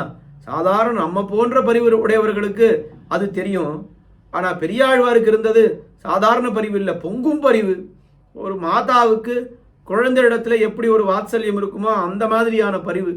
அப்படி பொங்கும் பரிவு இருக்கக்கூடிய பெரியாழ்வாருக்கு அந்த விஷயங்கள்லாம் மறந்து போய் அவர் என்ன பண்ணார், பல்லாண்டு பல்லாண்டுன்னு எம்பெருமானுக்கு மங்களாசாதனம் பண்ண ஆரம்பித்தார், மங்களாசாதனம் பண்ண ஆரம்பித்தார் என்று பார்க்கிறோம். அப்போ அந்த மகான் அப்படின்னு சொன்னால் அந்த மங்களாசாசன பரத்தையை நாம் நினைக்க வேண்டும். ஆண்டாள் அவள் எப்படிப்பட்டவள், அதே தான் மங்களாசாசன பரத்தையிலே ரொம்ப ஆண்டாளும் ஊறினவள். ஏன்னா பெரியாழ்வாருடைய பெண். ஆனால் என்ன, பெருமாள் கண்ணனை போய் பார்க்கணும்னு திருப்பாவை எடுத்து பாருங்க. அங்கன்மா ஞாலத்தரசர் நீ எங்களை நோக்க வேண்டும்னு சொன்னோம். மாரி மலமுழஞ்சில் என்கிற பாசுரத்திலே நீ 4 அடி நடந்து வந்து எங்களுக்கு என்ன வேண்டும்னு சீரிய கோப்புடைய சீரிய சிங்காசனத்திலிருந்து யாம் வந்த காரியம் ஆராய்ந்தருள் என்ன அருள வேண்டும், நான் எதுக்கு வந்திருக்கோம், நடந்து நடையழக காட்டு முதல்ல அப்படின்னு கேட்டேன். நடந்து வந்த உடனே அவன் என்ன பண்ணான், எங்களுக்கு இது வேணும்னு கேட்டுக்கலாமோ இல்லையோ, வந்த விஷயத்தை மறந்துவிட்டு அன்னி உலகமளந்தாய் அடிபோத்தி சென்னங்கு தெந்திலங்க செத்தாய் திரள் போத்தி பொன்ற சகடம் உதைத்தாய் புகழ் போத்தி கண்ணு குணிலாவிருந்தாய் கழல் போத்தி குன்னு குடையாவிடுத்தாய் குணம் போத்தி என்று பல்லாண்டு பாட ஆரம்பித்தார். வந்த விஷயத்தை மறந்து பல்லாண்டு பாட ஆரம்பித்தது பெரியாழ்வார் மட்டும் இல்லை, பெரியாழ்வாருடைய பெண்ணான ஆண்டாளும் அதே காரியத்தை தான் பண்ணாள். இல்லை இன்னும் ஒரு படி மேலே இப்படி சொல்லணும், தாய் புலி 8 அடி பாய்ந்தால் பிள்ளை 16 அடி பாயுன்னு சொல்கிறாள். பெரியாழ்வார் என்ன பண்ணார், அவர் பெருமாளுக்கு மங்களாசாசனம் பண்ணினோடு அதோடு அவர் நிறுத்திட்டார். ஆனால் ஆண்டாள் பகவானுக்கு மங்களாசாசனம் பண்ணுவதற்கு முன்னால் ஒரு பாசுரம் பகவானுக்கு மங்களாசாசனம் கண்ணனுக்கு, அதுக்கு முன்னால் 10 பாசுரங்கள் பாகவதர்களுக்கு மங்களாசாசனம். நாயக பெண்பிள்ளாய் கோதுகரமுடைய பாவாய் தூமணி மாமான் மகளே நோத்து சுவர்க்கம் புகுகின்ற அம்மனாய் கொத்துக்கரவை கண செத்தால் உத்தமன் இல்லாத கோவலர்தம் பொற்கொடியே நற்செல்வன் தங்காய் போதரி கண்ணினாய் நாவுடையாய் என்று எல்லாம் பாகவதர்களுக்கு மங்களாசாசனம் பாடினார். தொண்டரடிப்படி ஆழ்வார் பகவானை திருப்பள்ளி உணர்த்தினார், திருப்பள்ளி எழுச்சி. ஆண்டாள் திருப்பள்ளி எழுச்சி யாருக்குன்னா அடியவர்களுக்கு திருப்பள்ளி எழுச்சி. என்ன மற்ற ஆழ்வார்கள் எல்லாரும் ஒரு படி ஏறுனா ஆண்டாள் நேர 10வது படிக்கு ஏறட்டும். இப்போ பெரியாழ்வாருடைய மங்களாசாசன பரத்தை அது ஆண்டாளுக்கும் இருந்தது. இல்லை பெரியாழ்வாரை விட ஆண்டாளுடைய மங்களாசாசன பரத்தைக்கு பலம் அதிகம், ரொம்ப பெருமை வாய்ந்தது. ஏன்னு கேட்டால் அவர் பகவானுக்கு மங்களாசாசனம் பண்ணினார், ஆண்டாள் பாகவதர்களுக்கு மங்களாசாசனம் பண்ணினார். அப்போ மாதாச்சே துளசி பிதாயதித்தவர் ஸ்ரீ விஷ்ணுஜித்தோ மகானு, ரொம்ப அழகான விஷயம். அடுத்தது தமையனார் யார், அண்ணா யாருன்னு கேட்டால் பிராதாச்சே யதிசேகரா. அண்ணா யாருன்னு கேட்டால் அவர் எம்பெருமானார். எம்பெருமானாருடைய அவதாரம் பிற்பாடு, ஆண்டாளுடைய அவதாரம் எத்தனையோ ஆயிரங்கள் வருடங்களுக்கு முன்னால். பின்னால் அவதரித்தவரை போய் அண்ணான்னு எப்படி சொல்கிறது அப்படின்னா, சரித்திரம் எல்லாருக்கும் தெரியும். ஆண்டாள் நாறு நெரும்பொழில் மாதிருஞ்சோலை நம்பிக்கு நான் 100 தடாவில் வெண்ணெய் வாய் நேய்ந்து பராவி வைத்தேன் 100 தடா நிறைந்த அக்கார வடிசில் சொன்னேன் ஏறு திருவுடையான் இன்னு வந்து இவை கொள்ளுங்களோ என்று ஆண்டாள் 100 தடா வெண்ணையும் 100 தடா அக்கார வடிசலும் பண்ணணும்னு பாரித்தாள். அவ்வளோதான், பண்ணணும்னு ஆசைப்பட்டாள். ஆனால் பண்ணலை. எம்பெருமானார் பார்த்தார், ஐயோ ஆண்டாளுடைய ஆசை இப்படி நிராசையாக இருக்கக்கூடாதுன்னு சொல்லி இதை நாம் பழிட வேண்டும்னு திருமாலிருஞ்சோலைக்கு போய் அங்கே எழுந்தொழிக்கக்கூடிய அழகருக்கு 100 தடா வெண்ணையும் 100 தடா அக்கார வடிசலும் அவர் சமர்ப்பித்தார். சமர்ப்பித்த உடனே என்ன பண்ணார், சமர்ப்பித்து விட்டு ஸ்ரீவில்லிபுத்தூருக்கு வந்தார். அந்த ஆண்டாள் பெருமாளுக்கு சமர்ப்பித்து விட்டேன்னு ஆண்டாளத்தில் சொல்ல வேண்டாமா, வந்து சொல்ல முகமாக வந்தாள். வந்த உடனே ஆண்டாள் என்ன பண்ணா, இதனுடைய அர்ச்சாவதார சமாதியை கடந்து அவரை பார்த்து வாழும் கோயில் அண்ணனே, நம்ம கோயில் அண்ணரே என்று ஆண்டாள் சொன்னாள் என்று பார்க்கணும். அப்போ கோயில் அண்ணன் சொன்னால் திருவரங்கத்திலேருந்து வந்திருக்கக்கூடிய அண்ணன். அப்போ தன்னுடைய அண்ணனாக நாம சொல்றதில்லை, அவளே ஏற்றுக்கொண்டாள். ஏன்னா அண்ணா தங்கையனுடைய ஆசையை யார் பூர்த்தி பண்ணுவார் என்னால் தமையன்தான் பூர்த்தி பண்ணுவார். அதனால தமையனாக ஏற்றுக்கொண்டாள். பெரும்புதூர் மாமுனிக்கு பின்னானாள் வாழியே. என்ன ஆண்டாளுடைய இந்த வாழி திருநாமத்தில் என்ன சொல்கிறோம்? பெரும்புதூர் மாமுனிக்கு இவள் பின் பிறந்தாள் என்று. பின் பிறந்தவள் முன் பிறந்தவள் தான், ஆனால் பின்னானாள், தன்னை அப்படியே அவள் தங்கையாக அவள் மாற்றிக்கொண்டாள். அப்போது பிராத்தா சேத் யதிசேகரா, எம்பெருமானாருக்கு தங்கை ஆண்டாள். இப்போ எம்பெருமானாருக்கு என்ன பெருமைன்னு மறுபடியும் அதெல்லாம் பார்க்கணும். இந்த ஒரு ஸ்லோகத்தை மட்டும் ஒரு நாள் பார்க்கணும். எம்பெருமானாருக்கு என்ன பெருமை, எத்தனையோ பெருமைகள். சொல்லார் தமிழர் 3 சுருதிகள் 4 எல்லை இல்லா அறநெறி யாவும் தெரிந்தவன், இதெல்லாம் எம்பெருமானாருக்கு பெருமையான்னா? இதெல்லாம் எம்பெருமானாருக்கு பெருமையே இல்லை. என்ன பெருமை எம்பெருமானாருக்கு? அவர் தயைக்க சிந்தோ, என்ன அவருடைய கருணை தான் அவருக்கு பெருமை. காரை கருணை ராமானுசா இக்கடலிடத்தில் ஆரேறிவர் நின்னருளின் தன்மை. இந்த இத்தனை பேர் வாழா போராளிய உலகத்தில் எல்லாரும் எம்பெருமானுடைய மோட்சத்துக்கு போக வேண்டும் என்று நினைத்தாரே, பாருலகில் ஆசையுடையவர்க்கெல்லாம் ஆரியர்கள் கூறுமென்று பேசி வரம்பறுத்தார் பின். என்ன எம்பெருமானார், என்ன இந்த அர்த்தங்கள்லாம் பாழாக போகக்கூடாது, எல்லோரும் தெரிந்து கொள்ள வேண்டும் என்று எல்லாருக்கும் சொல்லுங்கள். நான் திருக்கோட்டியூர் நம்பியினுடைய ஆజ్ఞையை மீறி உங்களுக்கெல்லாம் நான் சொல்லுகிறேன். நீங்கள் அது மாதிரி, ஆனால் அவர் திருக்கோட்டியூர் நம்பி போட்ட மாதிரி நான் எந்த நிபந்தனையும் போட போவதில்லை. உங்களுக்கு யாருக்கு இஷ்டமோ, யார் யார் உங்களை கேட்கிறார்களோ நீங்கள் எல்லாம் சொல்லுங்கள். ஏன்னா அந்த ஆசையுடையவர்க்கெல்லாம் கூறும் என்று பேசி வரம்பறுத்தார் எம்பெருமானார் என்று பார்க்கிறோமே. அப்படி இந்த அனர்த்தங்கண்டு ஆற்றாமை, இந்த ஜீவாத்மாக்கள்லாம் பாழா போறாள், மறுபடியும் மறுபடியும் பிறப்பு இறப்பு பிறப்பு இறப்புன்னு இருக்காள், வந்துட்டே இருக்காள். அவளுக்கு எல்லாம் நல்ல அர்த்தங்களை தெரிந்து கொண்டு எம்பெருமானுடைய மோட்சத்துக்கு போய் அங்கே கைங்கரியம் பண்ணட்டும்னு அவர் நினைத்தார். எம்பெருமானார் நினைத்தார். அதே போலத்தான் ஆண்டாள். ஆண்டாள் என்ன பண்ணாள்? வேதாந்த கருத்துக்கள் எல்லாம் எங்கேயோ இருக்குது, வேதாந்தத்தில் இருக்குது, உபநிஷத்தில் இருக்குன்னா அங்கேயே இருந்தால் என்ன பிரயோஜனம்? அதையெல்லாம் எடுத்து எல்லாருக்கும் சொல்ல வேண்டாமா?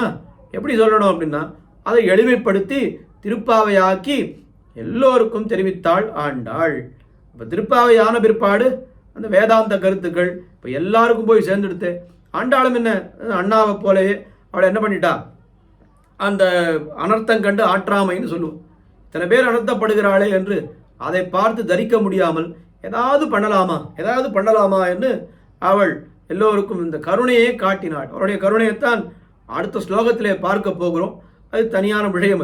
அப்போ எம்பெருமானார்னு சொன்னால் தயைக்க சிந்தோ, அஸ்மத் குரோர் பகவதோசிய தயைக்க சிந்தோ என்று கருணை கடலாக எம்பெருமானார் போற்றப்படுகிறார். ஆண்டாளுக்கு உண்டான தனிப்பெரும் கருணை, அவருடைய அந்த கிருபை, அதான் அடுத்த ஸ்லோகத்திலே பார்க்க போகிறோம். பிராதாச்சேத் யதிசேகரா. அடுத்தது, நான் பிறந்தாத்துல எல்லாரும் பெருமை. அம்மா ரொம்ப பெரியா, அப்பா ரொம்ப பெரியவா, தமையனார் அவரும் ரொம்ப பெரியவர். ஆனால் இப்போ சில இடங்களில் பார்ப்போம், இந்த மாதிரி ரொம்ப பெரிய ஃபேமிலியிலேருந்து வந்தவா கல்யாணம் பண்ணிக்கும்போது என்ன பண்ணுவான்னா, இன்னும் ரொம்ப பெரிய ஃபேமிலியில் கொடுத்தா அதெல்லாம் பிரச்சனை வரும். என் பொண்ணை நான் ரொம்ப செல்லமாக வளர்த்துட்டேன், எனக்கு எப்படி மாப்பிள்ளை வேணும்னா ஆத்தோடு இருந்து என் பொண்ணை நன்னா பார்த்துட்டா போகிறோம், எங்காத்துக்கு கொண்டு விடணும், என் பொண்ணை நன்னா பார்த்துக்கிடும் அப்படின்னு. அவர் பொண்ணை மட்டுமா பார்த்துப்பார், மளிகை சாமான்லேருந்து ஆரம்பித்து எலக்ட்ரிக் பில்லு, பால் கார்டு எல்லாம் சேர்த்து பார்க்க வேண்டும். அவ்வளோதான் அவளுக்கு. அப்படி இருந்தால் அவளுக்கு சௌகரியம். ஏன்னா கேள்வி கேட்காத நம்ம சொல்கிறதெல்லாம் கேட்குறா போல் ஒரு மாப்பிள்ளை வந்தால் ரொம்ப சௌகரியமாக இருக்கும் அப்படின்னு அப்படி தான் தேர்ந்தெடுக்கும். அந்த மாதிரி ஏதாவது தேர்ந்தெடுத்தாளா இங்கே மாப்பிள்ளை அப்படின்னா? இங்கே யார் பிரியதமஹா ஸ்ரீரங்கதாமாயதி, இங்கே யார் மாப்பிள்ளைன்னு கேட்டால் நம்பெருமாள், பெரிய பெருமாள் ஸ்ரீ ரங்கநாதன் மாப்பிள்ளை. அவர் யாருன்னா அவருடைய பெருமையை சொல்லணும். அவர் ஆதி காலத்திலே சத்தியலோகத்திலே பிரம்மாவாலே ஆராதிக்கப்பட்டவர். அங்கிருந்து இக்ஷ்வாகுவாலே அவர் அயோத்தியைக்கு வந்தார். அவருடைய பிரார்த்தனை கிணங்க அயோத்தியிலே சக்கரவர்த்தி திருமகனாலே ஆராதிக்கப்பட்டவர். சக்கரவர்த்தி திருமகன் மிகவும் விரும்பி விபீஷணனுக்கு ஏதாவது ஒரு பரிசு கொடுக்கலாம்னு சொல்லி விபீஷணனுக்கு அந்த பெரிய பெருமாளை கொடுத்தார். விபீஷணன் எடுத்துன்னு வரும்பொழுது அவர் லங்கைக்கு போகாமல் திருவரங்கத்திலேயே அவர் உபய காவேரி மத்தியத்திலே, நான் இங்கேயே இருந்து உன்னுடைய லங்கா ராஜ்யத்தை நான் கடாட்சித்து கொண்டு இருக்கிறேன், குடதிசை முடிய வைத்து குடதிசை பாதம் நீட்டி வடதிசை பின்பு காட்டி தென்திசை இலங்க நோக்கி நான் அப்படி இருக்கிறேன்னு சொன்னவர். இப்போ எத்தனை பெரியவாள்லாம் ஆராதனம் பண்ண பெருமாள், இந்த சக்கரவர்த்தி திருமகனே ஆராதனம் பண்ணின பெருமாள். இன்னும் நிறைய சொல்லிட்டே போகலாம். தற்காலத்துக்கு ஏற்றா போல நான் ஆழ்வார்கள் எல்லாரும் மங்களாசாதனம் பண்ணின பெருமாள், ஆச்சாரியர்கள் எல்லாரும் மண்டி கிடந்த க்ஷேத்திரம், எல்லோருக்கும் அனுபவங்கள் எல்லாம் எங்கே ஏற்பட்டதுன்னா எல்லாம் பெரிய பெருமாளத்தில் நம்பெருமாளத்தை ஏற்பட்டது. ஏன்னா இன்னி வரைக்கும் இன்னும் இப்போ புதுசாக நிறைய பெருமைகள் ஸ்ரீரங்கத்துக்கு ஏற்படுகிறது. இவா வந்தா அவா சேவிச்சான்னு எல்லாம் நிறைய பெருமைகள். அப்படிப்பட்ட ரங்கநாதர் பெரிய பெருமாள் பிரியதமஹா ஸ்ரீரங்கதாமாயதி. ஐயோ, அவர் உனக்கு ஆத்துக்காரராக இருக்கிறார், மணாளனாக இருக்கிறார். அப்போ என்ன பெருமை! அம்மா எவ்வளோ பெரியவள், தந்தை அவர் எவ்வளோ பெரியவர், அண்ணா எவ்வளோ பெரியவர், எல்லாரை விட மணாளன் ரொம்ப பெரியவர். நீ இவ்வளவு இருக்கிறது. சரி, உன்னுடைய பிள்ளைகள் யார் அப்படின்னு கேட்டால் ஞாதாரகா தனயாகா, நல்லா ஞானவான்கள், ஞானிகள் தான் உம்முடைய பிள்ளைகள். அவர்கள் எல்லாம் எப்படி வளர்ந்தார்கள், என்ன எதனாலே வளர்ந்தார்கள்னா, உன்னிடத்திலே முளைப்பாலை கொடுத்து குழந்தைகள் எல்லாம் தாயினிடத்திலே முளைப்பாலை குடித்து வளர்கிறா போலே இங்கே பிள்ளைகள் ஞானிகளாகிற பிள்ளைகள் எதை குடித்து வளர்ந்தார்கள் என்னால் அவர்களெல்லாம் உக்தி சரசஸ்தன்யேன ஆண்டாளுடைய ஸ்ரீசூக்திகளாகிற அந்த முளைப்பால் தாய்ப்பாலை குடித்து அவர்கள் வளர்ந்தார்கள். ஏன்னா ஞானிகளுக்கு எது ஆகாரம், நம்ம சாப்பிட்ற அன்னமோ இதுவோ அவர்களுக்கு ஆகாரம் அன்று. அவர்களுக்கு நல்ல விஷயங்கள், சத்விஷயங்கள், நல்ல கிரந்தங்கள், இதுதான் அவர்களுக்கு ரொம்ப உண்ணும் சோறும் பருகும் நீர் தின்னும் மித்திரை எல்லாம் கண்ணன் என்று இருப்பவர்கள் ஞானிகள். அப்படிப்பட்ட ஞானிகளுக்கு அவர்கள் உண்ட உணவு எதுன்னு கேட்டால் ஆண்டாளுடைய திருப்பாவை முதலான திவ்ய பிரபந்தங்கள். அதனாலே அவர்கள் வளர்ந்தார்கள். சாதாரண தாய்ப்பாலை சாப்பிட்டு வளர்ந்தால் அது தேகத்தை தான் வளர்க்குமே தவிர ஆத்மாவை ஒரு நாளும் வளர்க்காது.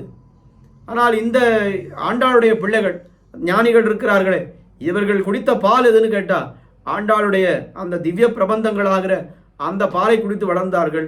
அதனால் சரீரம் வளர்ந்துதான் பார்க்கவே வேண்டாம், ஆத்மா நன்றாக வளர்ந்தது. ஆத்மா நன்றாக வளர்ந்ததுனால் ஆத்மா பிரகாசம் அடைந்தது. கோதாதேவி, இத்தனை பெருமைகள் வாய்ந்த கோதாதேவியே கதம் துவம் அந்நிய சுலபா, ஆனால் நீ ரொம்ப எல்லோரும் கிட்டி ஆசிரயிக்கும்படி இவ்வளவு சாதாரணமாக ரொம்ப எளியவளாக இருக்கிறீரே, இது கதம், இது எப்படி பொருந்துகிறது, இது எப்படி பொருந்தும் அப்படின்னு கேட்கிறார். கொஞ்சம் பெருமை இருந்தாலே நாம் என்ன பண்ணுறோம், உச்சாணி கும்பல் ஏறி உட்காந்துக்கிறோம். யாராவது வந்தான்னா இவனெல்லாம் நான் போய் பார்க்கணுமா, நாளைக்கு வர சொல்லு அப்படின்னு நாம் சொல்கிறோம். ஆனால் எத்தனை பெருமைகள்! மாதா சேத் துளசி, பிதா தவ ஸ்ரீ விஷ்ணுஜித்தோ மகான், பிராதா சேத் யதிசேகரா, பிரியதமஹா ஸ்ரீரங்க தாமாயதி, ஞாதாரா தனயாகா, என்ன 5 விஷயங்கள், 5 பெருமைகள் எல்லாம் உடைய நீர் கதம் துவம் அந்நிய சுலபா சாதாரணா ஸ்ரீரசி. அப்படி ரொம்ப நீர் இவ்வளவு எளியவளாக இருக்கிறீர்னு ரொம்ப ஆச்சரியத்திலே இந்த 2வது ஸ்லோகத்திலே தெரிவிக்கிறார். 3வது ஸ்லோகம் ஆண்டாளுடைய அந்த கருணையை எடுத்து சொல்லக்கூடிய ரொம்ப அற்புதமான ஸ்லோகம். இது பெரும்பாலும் எல்லோருக்கும் தெரிந்திருக்கக்கூடிய ஸ்லோகம். பெரும்பாலும் திருப்பாவை உபன்யாசம் மார்கழி மாதம் ஆரம்பிக்கிறதுன்னு சொன்னால் அவதாரிக்கையிலே இந்த விஷயத்தை தான் எல்லாரும் சொல்லி ஆரம்பிப்பார்கள். அது என்ன விஷயம்? கல்பாதௌ ஹரிணாஸ்வயம் ஜனஹிதம் திருட்வேவ சர்வாத்மனாம் புரோக்தம் ஸ்வஸ்ய ச கீர்த்தனம் பிரபதனம் ஸ்வஸ்மை பிரசூனார்ப்பணம் சர்வேஷாம் பிரகடம் விதாது மனிஷம் ஸ்ரீதன்வினவ்யே புரே சாதாம் வைதிக விஷ்ணு சித்ததனயாம் கோதாமுதாராம் ஸ்துமஹாம். இந்த சரித்திரம் எல்லாருக்கும் தெரியும். எம்பெருமான் வராக அவதாரம் எடுக்கிறான். இந்த வராக அவதாரம் எடுத்த பிற்பாடு பூமி பிராட்டியை தன்னுடைய மடியிலே அமர்த்தி கொண்டு அவளுக்கு பல விஷயங்களை எல்லாம் அவன் தெரிவிக்கிறான்.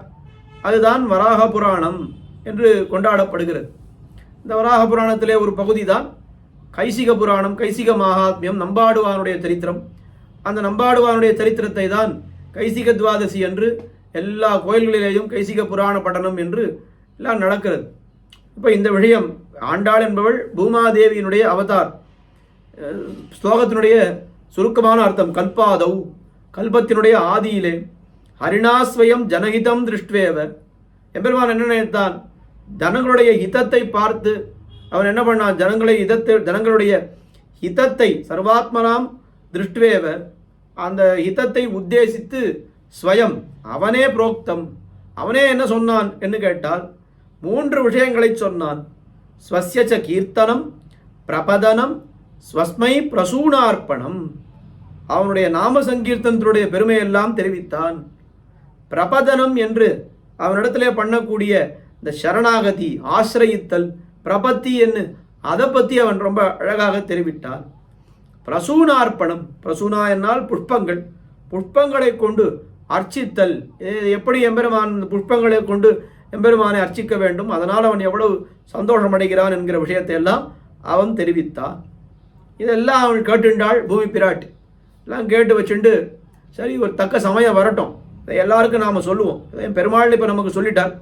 அவர் என்ன பண்ணார், நல்ல இடத்திலே தோன்றி நல்ல ஒருத்தருக்கு பெண்ணாக பிறந்து நான் எந்த காலத்திலே வேண்டுமோ அந்த காலத்திலே தோன்றி இதை எல்லாருக்கும் சொல்ல வேண்டும் என்பதற்காக சர்வேஷாம் பிரகடம் அனிஷம் பிரகடம் பிதாத்தும், இதை எல்லோரும் எப்பொழுதும் தெரிந்து கொள்ள வேண்டும் என்பதற்காக அவர் உலக மக்கள் யாவரும் எப்போதும் அறியும்படி செய்வதற்காக ஸ்ரீ தன்விநவ்யே புரே, ஸ்ரீ வில்லிபுத்தூர், அது அப்படியே ஸ்ரீ தன்விநவ்யபுரம், ஸ்ரீ தன்விநவ்யே புரே ஜாதாம் வைதிக விஷ்ணு சித்த தனயாம் என்று வைதிகரான பரம வைதிகரான விஷ்ணு சித்தருடைய பெரியாழ்வாருடைய அவர் பெண்ணாக தோன்றி அந்த உதாரமாக இந்த வள்ளல் உதாராம் அப்படின்னா என்ன அர்த்தம், பரம உதார குணமுடைய கோதாதேவியாக தோன்றி இந்த விஷயங்களை எல்லாம் அன்னைக்கு வராக பெருமாள் சொன்ன விஷயத்தை எல்லாம் அவள் சொன்னாலே.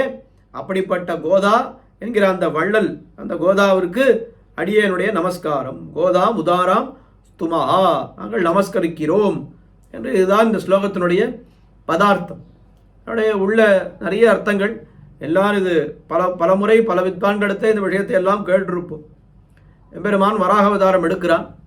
எடுத்த பிற்பாடு பிராட்டியை அந்த பூமி பிராட்டியை காப்பாற்றி அந்த ஜலத்துள்ளே இருந்த இதில் அண்டபித்திலே இருந்த அந்த பூமி பிராட்டியை எல்லாம் மீட்டெடுத்து அவருடைய அந்த பிரளயார்ணவத்திலே உண்டான களைப்பெல்லாம் தீர சில விஷயங்களை எல்லாம் தெரிவிக்கிறார்.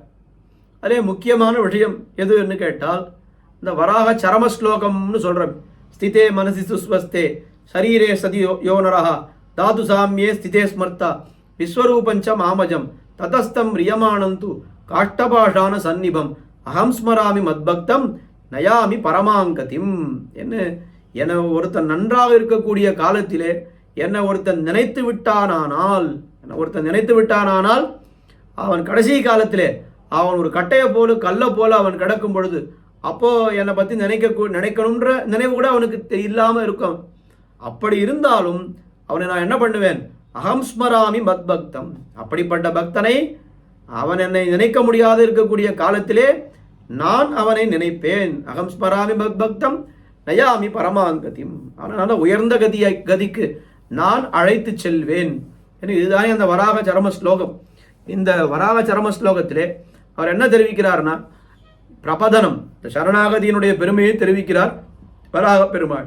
நீ நன்னா இருக்கிற காலத்திலே ஒரு முறை என்னை நினைத்து விடு, எம்பெருமான் இருக்கிறான்றதை ஒரு வாடி நீ நினைத்து விட்டாயானால் மற்றதெல்லாம் நான் பார்த்துக்கிறேன். நான் சரம ஸ்லோகத்துக்குள்ளே இந்த 3 சரம ஸ்லோகங்களுக்குள்ளே பலர் மற்ற சரம ஸ்லோகத்தை கூட எல்லாத்த விட இதுதான் ரொம்ப பெருமைன்னு வாய்ந்ததுன்னு சொல்கிறான். ராமச்சரம ஸ்லோகம் அவன் என்ன சொல்கிறான், மித்ரபாவேன சம்பிராப்தம் நத்தியஜேயங் கதஞ்சன, நண்பன் என்கிற பாவனையோடு என்னிடத்திலே ஒருத்தன் வந்தாலும் அவனை விடமாட்டேன்னு சொன்னார். அப்போ அவர் என்ன சொல்கிறார், முதல்ல நண்பன்னு நினைச்சுட்டு வரணும் பெருமானிடத்துல, வந்தப்புறம் நான் அவனை விடமாட்டேன், வரும் பொழுது மனசுக்குள்ளே என்ன இருக்கோ இருக்கட்டும், வரும் நண்பன் என்கிற பாவனையோடு வரணும்னு சொன்னார். அப்போ ஏதோ ஒரு தேவையை இட்டு தான் அவர் சொல்லுகிறார்.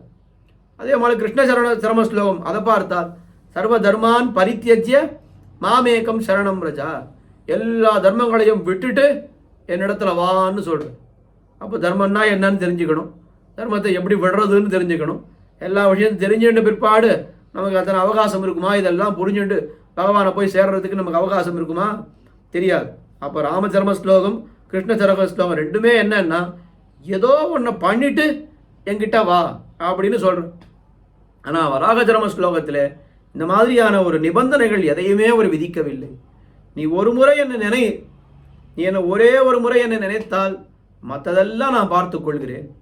நீ சர்வ தர்மான் பரித்தியஜன்னு எல்லாத்தையும் விட்டே பற்ற வேண்டும்ன்ற அவசியம் இல்லை. இங்கே மித்ர பாவேன சம்பிராப்தம், நண்பன் என்று தான் வரணும்னு அவசியம் இல்லை. இப்போ ஒரு நாஸ்திகன் இருக்கிறான், ஆனால் உள்ளுக்குள்ளே அவனுக்கு ஆஸ்திகம் இருக்கிறது, பகவானை சரணமடைய வேண்டும் நினைக்கிறான்னா அப்போ மித்ர பாவேன சம்பிராப்தம், நீ ராமனிடத்துல நண்பன் நினைக்கிற பாவனையோடு போனா, ஐயோ நான் எப்படி போகிறது, நான் ஏற்கனவே நாஸ்திகன்னு உருவாயிட்டேன், இப்போ நான் நண்பன் என்கிற பாவனை என்னோட போனால் கூட 4 பேர் என்னை வெய்ய ஆரம்பிப்பாள். சர்வதர்மான் பரித்தியஜ்ய மாமேகம் சரணம் ரஜா, போய் சரணம் பகவானிடத்தில் சரணம் புக வேண்டும் அப்படின்னா அதுவும் அவனால் முடியாது. ஆனால் இவர் என்ன சொல்கிறார், என்ன மனசால நினைக்கிறது ரொம்ப சுலபமாச்சு, நான் பண்ணிடுறேன் அப்படின்னு அதனால் என்னுடைய பேர் எதுவும் போயிடாது. அதனால் நாஸ்திகனுக்கு கூட ஒரு வழி உண்டுன்னா அந்த வழியை காட்டி கொடுத்தவர் வராக பெருமாள். அப்படி கல்பாதோ ஹரிணாஸ்வயம் ஜனஹிதம் திருஷ்டுவேவ, ஜனங்களுடைய ஹிதத்தை உத்தேசித்து ரொம்ப எளிமையான வழியை அவர் பிரபதனத்தை காட்டினார். எல்லா மூவருமே அந்த சரமஸ்லோகத்தை சொன்ன மூவருமே ஜனஹிதம் திருஷ்டுவா இவ, ஜனஹிதம் எம்பெருமானுடைய ஜனங்களுடைய ஹிதத்தை பார்த்து தான் சொன்னார்கள். ஆனால் அவர்கள்லாம் சில நிபந்தனையை விதித்தார்கள். ஒரு நிபந்தனையும் விதிக்காதவர் யாருன்னு கேட்டால் வராக பெருமாள் தான் ஒரு நிபந்தனையும் விதிக்காதவர். அப்படிப்பட்ட வராக பெருமாள் என்ன தெரிவித்தார், ரொம்ப சுலபமான வழியான நாம சங்கீர்த்தனம். நம்பாடுவானுடைய சரித்திரம்னு பார்க்கிறோமே, அதில் என்ன தெரிவிக்கப்படுகிறது, முழுக்க முழுக்க முழுக்க நாம சங்கீர்த்தனத்தினுடைய வைபவம் தான் தெரிவிக்கப்படுகிறது. பிரபதனம் அது கீழே பார்த்தோம். இன்னும் பிரசூனார்ப்பணம் ரெண்டு விதமாக அர்த்தம் சொல்கிறேன். பிரசூனார்ப்பணம்னா புஷ்பத்தை கொண்டு அர்ச்சித்தல் என்ன, அது அந்த ஒரு அர்த்தம் சொல்கிறான். இல்லைன்னால் இந்த பிரபதனம் இருக்கே இதையே பிரசூனார்ப்பணம்னு வச்சுக்கலாம். ஏன்னா ஆத்மாவை கொண்டு பகவானிடத்தில் சமர்ப்பிப்பது தான் அந்த பிரபதனம். ஆத்மாவையே ஒரு சிறந்த புஷ்பமாக நாம் நினைத்து கொண்டால் ஆத்ம புஷ்பம்னு சொல்கிறாள், அது கூட பிரமாணங்கள் இருக்கின்றன. அப்போ இந்த புஷ்பத்தை ஆத்மாவாகிற புஷ்பத்தை எம்பெருமானிடத்தில் சமர்ப்பிப்பது இதுவே பிரசூனார்ப்பணம் பிரபதனம் என்று வைத்துக் கொள்ளலாம். ஆனால் நம்ம வராக புராணம் இன்னைக்கு நமக்கு கிடைக்கக்கூடிய வராக புராணத்தில் இந்த புஷ்பத்தை கொண்டு அர்ச்சித்தல் என்பது எங்கே இருக்குது அப்படின்னு நாம் தேடணும்னாலும் இதுக்கு முன்னால், அதாவது இப்போ கிடைக்கிற வராக புராணத்தில் இதெல்லாம் இருக்குது, இது இல்லைன்னு பார்க்கலாம். ஆனால் அதுலேயே பல பாகங்கள் இப்பொழுது நமக்கு கிடைப்பதில்லை. அதில் கிடைக்காத பாகத்தில் இந்த புஷ்பத்தை கொண்டு அர்ச்சித்தல் இதனுடைய பெருமைகள் பல சொல்லப்பட்டிருக்கலாம் என்றும் கருத்து தெரிவிக்கப்படுகிறது. எப்படியானா இருக்கட்டும், ரெண்டாக வச்சுட்டாலும் சரி, இல்லை மூன்றாக வைத்து கொண்டாலும் சரி, மூன்றாகவே வச்சுப்போம். நாம சங்கீர்த்தனம், பிரபதனம், ஸ்வஸ்மை பிரசூனார்ப்பணம், இது எல்லோருக்கும் தெரிய வேண்டும். வராக பெருமாள் ஏதோ ஒரு காலத்திலே கல்பத்தினுடைய ஆதியிலே பூமி பிராட்டிக்கு சொல்லிவிட்டார். ஆனால் எல்லாருக்கும் தெரிஞ்சுதான்னா தெரியல. இது எல்லாருக்கும் தெரிந்து விட வேண்டும். என்ன, ஆண்டாள் பிறந்தாள், எங்கே பிறந்தாள், ஸ்ரீதன்வி நவ்யேபுரே, ஸ்ரீவில்லிபுத்தூரை தேர்ந்தெடுத்தாள். வைதிக விஷ்ணு சித்த தனயாம், வைதிகரான பரம வைதிகரான பெரியாழ்வாருக்கு பெண்ணாக பிறந்தாள். பிறந்த என்ன பண்ணாள், அன்னைக்கு வராக பெருமாள் தனக்கு என்னெல்லாம் சொன்னாரோ அதையெல்லாம் ஆண்டாள் இங்கே சொல்லிவிட்டாள். ஒரே ஒரு பாசுரம் மட்டும் எடுத்துக்கும். மாயனே மண்ணுங்கிற பாசுரத்தில் ஆண்டாள் என்ன சொன்னா, வாயினால் பாடி மனத்தினால் சிந்திக்க தூமலர் தூவி தொழுது என்று 3 விஷயத்தை அப்படியே தெரிவித்து விட்டார். இப்போ இந்த கீர்த்தனம், பிரபதனம், பிரசூனார்ப்பணம் இதை பார்த்தால் கீர்த்தனம் என்பது வாக்காலே பண்ண வேண்டிய காரியம். பிரபதனம் சரணாகதி என்பது மனசாலே பண்ண வேண்டிய காரியம். முதல்ல மனசிலே எனக்கு நான் ரட்சகன் அல்லன், பகவான் தான் என்னைக்கு ரட்சிக்க வேண்டும்னு நினைக்கணும். அது மானசமான காரியம். பிரசூனார்ப்பணம் என்பது காய்கமான காரியம் இல்லையா, மனோவா காயங்களாலே பகவானுக்கே எல்லாம் பண்ணுறது. இதுதான் கீர்த்தனம், பிரபதனம், பிரசூனார்ப்பணம் என்று 3 விஷயங்கள். அப்படியே ஆண்டாள் என்ன பண்ணாள், வாயினால் பாடி, வாக்குக்கு காரியம், மனத்தினால் சிந்திக்க, எம்பெருமானை மனத்தினால் சிந்திக்க. வராக பெருமாள் சொன்னாரே, என்னை ஒரு முறை நினைத்தால் நான் பார்த்துக் கொள்கிறேன்னு சொன்னாரே, மனத்தினால் ஒரு முறை நீ எம்பெருமானை நினை. தூமலர் தூவி தொழுது, இல்லை தொழுது, அதை மனத்தினால் சிந்திக்கன்னு வச்சுட்டாலும் சரி, இல்லை தொழுது என்பதை பிரபதனம்னு வைத்துக் கொண்டாலும் சரி. நான் தூமலர் தூவி தொழுதுன்னு சொன்னால் இது காய்கமான ஒரு வியாபாரம். அப்போ வாயினால் பாடி நாம சங்கீர்த்தனம், மனத்தினால் சிந்திக்க இது பிரபதனம், அதுக்கு மேலே பிரசூனார்ப்பணம், தூமலர் தூவி தொழுது. ஏன்னா அப்படியே வராக பெருமாள் சொன்னதை அப்படியே ஆண்டாள் இங்கே சொல்லுகிறாள் என்று பார்க்கிறோம். ரொம்ப ஆச்சரியம். அப்படி சர்வேஷாம் பிரகட் தே விதாதும், இதை எல்லாற்றும் உலகமற்ற மக்கள் எல்லாரும் அனிஷம் எப்பொழுதும் தெரிந்து கொள்ள வேண்டும் என்பதற்காக அந்த ஆண்டாளுடைய ஒரு கருணை, அவருடைய அந்த வள்ளல் தன்மை. கீழே போன ஸ்லோகத்திலே நாம் என்ன பார்த்தோம், பிராத்தா சேத் யதிஷேகரஹா அப்படின்னு பார்த்தோமே. எம்பெருமானாருக்கு இந்த கருணை, வள்ளல் தன்மை எல்லா அர்த்தத்தையும் எல்லாருக்கும் வாரி வழங்க வேண்டும் என்று அவர் சொன்னாரே. அது அவர் நினைத்த அன்னைக்கு அந்த அனுவருத்தி பிரசன்னாச்சாரியர்களாக இருக்கக்கூடிய ஆச்சாரியர்கள் இருந்த காலத்திலே எம்பெருமானார் தொடங்கின ஆச்சாரியர்களுக்கு என்ன பெயர்னா கிருபா மாத்திர பிரசன்னாச்சாரியர்கள். அவருடைய அனர்த்தத்தையே பார்த்து கிருபையினாலே எல்லா அர்த்த விசேஷங்களையும் வெளியிட்டவர்கள் எம்பெருமானாருக்கு பிற்பட்ட ஆச்சாரியர்கள். அதுக்கு முன்னால் இருக்கக்கூடிய ஆச்சாரியர் திருக்கோட்டியூர் நம்பியோ மற்றவாள்லாம் எம்பெருமானாரையே 18 வாட்டி நடக்க வைத்தவர்கள். அப்போ நாம் போனால் எத்தனை வாட்டி நடக்க வைப்பான்னு தெரியவே தெரியாது. ஆனால் எம்பெருமானார் பார்த்தார், இது இப்படி இருந்தால் சம்பிரதாயம் வளராது, எல்லாருக்கும் எல்லா அர்த்தங்களும் போய் சேர வேண்டும். ஆசையே பாருங்கள், ஒருத்தருக்கு ஆசை இருக்கான்னு மட்டும் பாருங்க, ரொம்ப பரீட்சை பண்ணி பார்க்காதீர்கள்னு எம்பெருமானார் சொன்னார். ஆண்டாளும் என்ன பண்ணா, ஆண்டாளுக்கு அப்புறம் எம்பெருமானார் தானே எல்லாருக்கும் தெரியும். ஆனால் இங்கே அண்ணா தங்கைன்னு பார்க்கும் பொழுது எம்பெருமானார் போல ஆண்டாள் தான் சொல்லி ஆகணும். அதனால் அப்படி சொல்கிறோம். என்ன சுவாமி, ஆண்டாள் தானே முன்னால் பண்ணா, எம்பெருமானார் அப்புறம் பண்ணார்னு கேட்க வேண்டாம். இங்கே இந்த ஸ்லோகத்துக்கு ஆண்டாள் தங்கை ஆகிடுறா, எம்பெருமானார் அண்ணா ஆகிடு. அப்போ எம்பெருமானார் சரித்திரம் போல ஆண்டாள் பண்ணான்னு சொல்லிடும். அப்படிப்பட்ட அந்த ஆண்டாளுடைய அந்த உதார குணம், உதாராம் கோதாம் ஸ்துமஹா என்னும் வள்ளல் தன்மையுடைய அந்த ஆண்டாள், வள்ளலான ஆண்டாளை நான் நமஸ்கரிக்கிறேன். இந்த 3வது ஸ்லோகத்திலே சொன்னார். 4வது ஸ்லோகம், கடைசி ஸ்லோகம், ரொம்ப அற்புதமான ஸ்லோகம், ரொம்ப அழகான ஸ்லோகம். இங்கே யாரை பற்றின ஒரு ஸ்லோகம்னு கேட்டால், இது ஆறாம சைலேஷிதுஹு என்று திருமாலிருஞ்சோலை அழகர் விஷயமான ஒரு சோலைமலை பெருமாள், சோலைமலை மணாளன் அவனுடைய விஷயமான ஸ்லோகம். ஆறாம சைலம் என்று சொன்னால் அது சோலைமலை.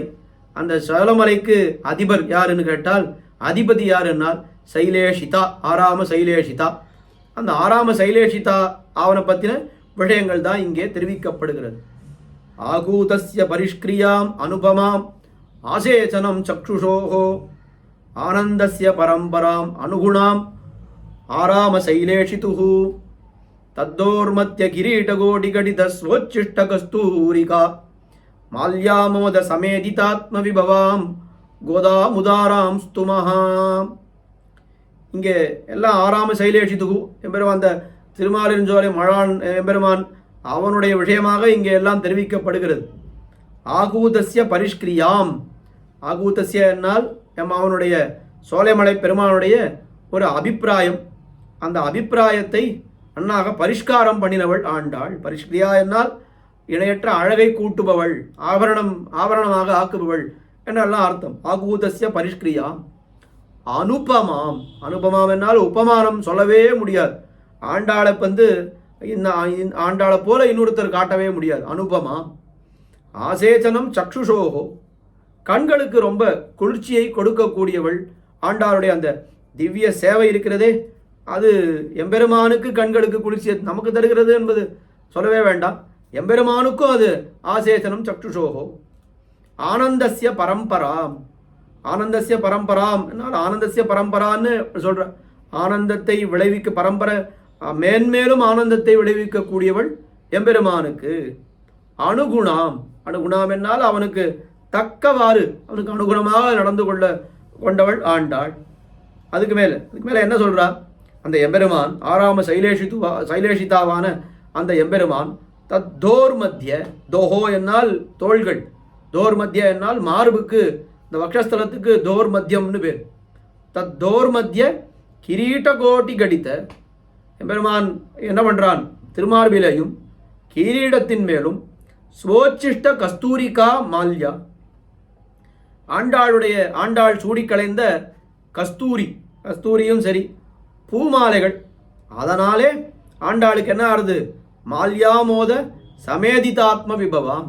ஆண்டாள் சூடிக்கலைந்த கஸ்தூரியும் மாலையும் எம்பெருமான் திருமாலிருஞ்சோலை பெருமாள் சாத்தி கொள்கிறார் என்னால் அதனாலே ஏற்பட்ட விபவாம் பெருமைகளை உடைய உதாராம் கோதாம் ஸ்துமஹா என்று வள்ளல் உதார வாக்காளரான அந்த கோதை நாச்சியாரை நமஸ்கரிக்கிறோம், நாம் பாடுகிறோம். இதுதான் இந்த ஸ்லோகத்தினுடைய பதார்த்தம். விசேஷமான அர்த்தங்கள் ஒன்னொன்றுத்துக்கும் பார்க்கணும். ஆகூதஸ்ய பரிஷ்கிரியாம் அனுபமாம் ஆசேச்சனம் சக்ஷுஷோகோ, எம்பெருமானுடைய அபிப்பிராயத்தை நன்னா பரிஷ்காரம் பண்ணினவள் ஆண்டாள். எப்படி எம்பெருமான் எத்தனையோ அவதாரம் எடுத்தான், பகவத்கீதையெல்லாம் அவன் சொன்னான். இந்த கீதையை கேட்டு எத்தனை பேர் எம்பெருமானிடத்தில் வந்து சேர்ந்திருப்பார்கள். எதுக்காக எம்பெருமான் கீதையை சொன்னான், நீ யாருன்னு தெரிஞ்சுக்கோ, நான் யாருன்னு தெரிஞ்சுக்கோ, எனக்கு நீ என்னை வந்து அடையிறதுக்கு என்ன வழின்னு தெரிஞ்சுக்கோ, தயவு செஞ்சு நீ வந்து சர்வதர்மான் பரித்தியஜ்ய மாமேக்கம் சரணம் ரஜா, என்னிடத்துல சரணாகதி பண்ணுன்னு கதறுகிறான். ஆனால் கேட்டு ஒருத்தரும் வரவில்லை. இந்த கீதையை கேட்டு எம்பெருமான் இடத்துல வரணும்னு ஆசை இருந்தவனுக்கும் ஆசை போயிடும்னு வேடிக்கையாக சொல்லுவாள். அவ்வளவு குழப்பங்கள் தான் ஏற்பட்டது. அதனால் அவனுடைய அபிப்பிராயம் அவன் எடுத்த முயற்சியினாலே பலிக்கவில்லை, பகவத்கீதையினாலே பலிக்கவில்லை. ஆனால் அதை விட பெருமை வாய்ந்தது கோதா கீதான் இருக்கு. பகவான் கிருஷ்ணகீதாவோட கோதா கீதா, இதை கேட்டால் எல்லாரும் எம்பெருமானுக்கு ஆளாகி அதில் சொல்லப்பட்டிருக்கின்ற அர்த்தம் உந்தன்னோடு உத்தோமே ஆவோம், உனக்கே நாம் செய்வோம், மத்தனம் காமங்கள் மாத்துன்னு ஆண்டாள் சொன்னார். கடைசியில் எம்பெருமான் விரும்பக்கூடியது என்ன? எல்லாரும் என்னிடத்திலே வந்து சேர வேண்டும், எனக்கு கைங்கரியம் பண்ண வேண்டும்னு நினைத்தான். அதற்கு அவன் எடுத்த முயற்சிகள் பலிக்கவில்லை. ஆனால் அந்த அபிப்பிராயத்தை நன்னா பரிஷ்காரம் பண்ணி அந்த அந்த அபிப்பிராயத்தை பலிக்க வைத்தவள் யார் என்று கேட்டால் ஆண்டாள் தான். ஆகூதஸ்ய பரிஷ்கிரியாம் அனுபமாம். ஏதோ உபமானம் சொல்ல முடியாதவள் ஆண்டாடுறது ரொம்ப தன்னிடையே கிடைக்கக்கூடிய விஷயம். சக்ஷுஷோ ஆசேச்சனம், எம்பெருமானுடைய திருக்கண்களுக்கும் ஆண்டாளை பார்த்தால் ஒரு குளிர்ச்சி. ஆண்டாளுக்கு எம்பெருமானை பார்த்தா குளிர்ச்சி, அது ஒரு பக்கம். எம்பெருமானுக்கும் ஆண்டாளை பார்த்தால்தான் ஒரு குளிர்ச்சி, திருப்தின்னு சொல்கிறோம். ஆனந்தஸ்ய பரம்பராம், ஆனந்தஸ்ய பரம்பராம் என்னால் எம்பெருமானுக்கு தொடர்ச்சியாக ஆனந்தத்தை விளைவிப்பவள் அப்படின்னு அர்த்தம். அனுகுணாம், அனுகுணாம் என்னால் கத்தியத்திரத்தை கூட எம்பெருமான் சொல்கிறார். அனுகுணாம் என்னால் பகவன் நாராயணாபிமதானுரூப ஸ்வரூப ரூப குண விபவைஸ்வரி அப்படின்னு சொல்கிறாள். அப்போ அனுரூப ஸ்வரூப ரூப குண இன்னும் எல்லா விதங்களிலேயும் பகவானுக்கு தக்கபடி இருக்கிறாள் ஆண்டாள்.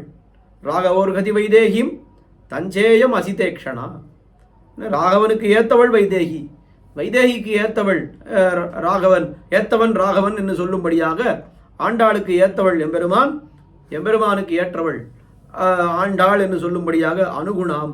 யாருக்கு? எல்லாம் ஆராம சைலேஷித்து, திருமாலிருஞ்சோலை மடானலுக்கு, திருமாலிருஞ்சோலை அந்த அழகருக்கு, சுந்தர பாகுக்கு என்று பார்க்கிறோம். அதுக்கு மேலே அதோட விட்டாளா அவனுக்கு தத்தோர்மத்திய கிரீட்ட கோடி கடித்த ஸ்வோச்சிஷ்ட கஸ்தூரிகா மால்யாமூது, அந்த ஒரு நறுமணம் எம்பெருமானுக்கு ஆண்டாள் சாத்தி கலைந்த இன்னைக்கும் வருதுன்னு நினைக்கிறேன். ஏதோ ஒரு உற்சவத்தில் அழகர் திருமலைக்கு எப்படி ஆண்டாள் சாத்தி கலைந்த மாலை வருகிறதோ அதே போல் திருமாலிருஞ்சோலைக்கும் ஆண்டாள் சாத்தி கலைந்த ஒரு மாலை வருகிறது என்று நினைவு.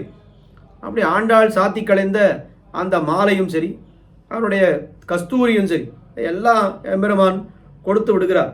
அனுபவம்னு பார்க்கணுன்னா திருவரங்கம் பெரிய கோயில் மாலை கஸ்தூரின்னு ஏன் சொன்னார்னா, திருவரங்கம் பெரிய கோயிலில் இதுதான் எப்பவும் விசேஷம். நம்மாழ்வாருடைய திருவடி தொழுதல், ஆழ்வார் திருவடி தொழுதல்னு பார்க்கும் பொழுது சர்வஸ்வதானம்னு எல்லாத்தையும் பெருமாள் கொடுத்துடுவார் நம்மாழ்வாருக்கு. அப்போ தான் சாத்தி கொண்டிருந்த மாலையை அப்படியே நம்மாழ்வார் கொடுத்துடுவார். நம்மாழ்வார் அந்த மாலையை சாத்தின்றுவார். எட்டுக்கொண்டிருக்கிற கஸ்தூரி காப்பு, அதிலிருந்து கொஞ்சம் கஸ்தூரி எடுத்து நம்மாழ்வாருக்கு அந்த கஸ்தூரியை எட்டு விடுவார். அது என்னை வரைக்கும் ஆழ்வார் சாத்தின்னு இருப்பார்னா, அத்தியன உற்சவ சாத்து முறையிலிருந்து மாசி விசாகம் வரைக்கும் ஆழ்வார் அந்த கஸ்தூரி காப்பை களைய மாட்டான். மாசி விசாகத்துக்கு தான் ஆழ்வாருக்கு திருமஞ்சனம், கிட்டத்தட்ட 2 மாதம் கழித்து தான் ஆழ்வாருக்கு அந்த கஸ்தூரி காப்பு களையும். அதே மாதிரி மாலை மாத்தல்னு நடக்கும். உள்ளாண்டாள் வெளியாண்டாள் மாலை மாத்தல் பண்ணின பிற்பாடு பெருமாளுடைய கஸ்தூரி காப்பு எடுத்து ஆண்டாளுக்கு சாத்துவோம். அப்போ பெருமாளிடத்துலேருந்து ஆண்டாளுக்கு வருது, பெருமாளிடத்துலேருந்து ஆழ்வாருக்கு வருதுன்றதை பார்க்குறோம். ஆனால் இங்கே என்ன சொல்கிறான்னா, ஆண்டாளிடத்திலிருந்து அந்த ஆறாம சைலேஷிதாவான எம்பெருமானுக்கு வருகிறது. அதாவது எங்கே சாத்தி கொள்கிறான்? தத்தோர் மத்திய கிரீட்ட கோடி, ஏன்னா இப்படி ரெண்டுத்தையும் சாத்திக்கிறான்னு வச்சுக்கலாம். இல்லை தோர் மத்தியத்தில் அந்த குங்குமப்பு ஆண்டாள் சாத்தி கலைந்த குங்குமம் கஸ்தூரி முதலானவற்றை சாத்தி கொள்கிறான், கிரீடத்திலே அவன் மாலையை சாத்தி கொள்கிறான் என்று இப்படி பிரித்து வச்சுட்டாலும் அர்த்தம் வச்சுனாலும் சரி, இல்லை 2 இடத்துலையுமே 2ஐயும் சாத்திக்கிறான்னு அர்த்தம் வச்சுட்டாலும் சரி, அப்படிப்பட்ட கொடுத்த ஒரு மாலையை கொடுத்த ஒரு ஆமோதம் நறுமணத்தினாலே சமேதித ஆத்ம விபவம், ரொம்ப பெருகும் வைபவத்தை உடையலான ஆண்டாள் அந்த கோதாம் உதாராம் ஸ்துமஹா என்று இந்த ஸ்லோகத்திலே தெரிவிக்கப்படுகின்ற விஷயம். இதில் ஒரு சின்ன 2வது ஒரு விஷயம் இதில் என்னன்னா, ஆறாம சைலேஷிது என்று சொன்னால் திருமாலிருஞ்சோலை தான். ஆறாம சைலம் என்றால் சோலைமலை, திருமாலிருஞ்சோலை எம்பெருமானைத்தான் குறிக்கிறது. ஆனால் இந்த ஸ்லோகம் திருவேங்கடமுடையானை குறிப்பதாகவும் ஒரு அர்த்தம் இருக்கிறது என்று கூட காட்டுகிறார்கள். ஆறாம சைலேஷிதுன்னா அதை எப்படி சுவாமியை காட்ட முடியும்னா, ஏன் திருமலையில் சோலை இல்லையா? மொய்த்த சோலை மொய்பூன் தடன் தாழ்வரே என்ன, திருமலையிலும் சோலை இருக்குது, அப்போ திருமலையை கூட ஆறாம சைலேஷிதா சைலம்னு சொல்லலாம். அங்கே இருக்கக்கூடிய திருவேங்கடமுடையானை ஆறாம சைலேஷிதான்னு சொல்லலாம். ஏன் சுவாமி திருமலையை சொல்லணும், ஏன் திருமாலிரன் சொல்லைன்னு சொன்னால் என்ன கஷ்டம்னு கேட்டால், கஷ்டம் ஒன்றும் இல்லை, இன்னும் நன்னா பொருந்துறது.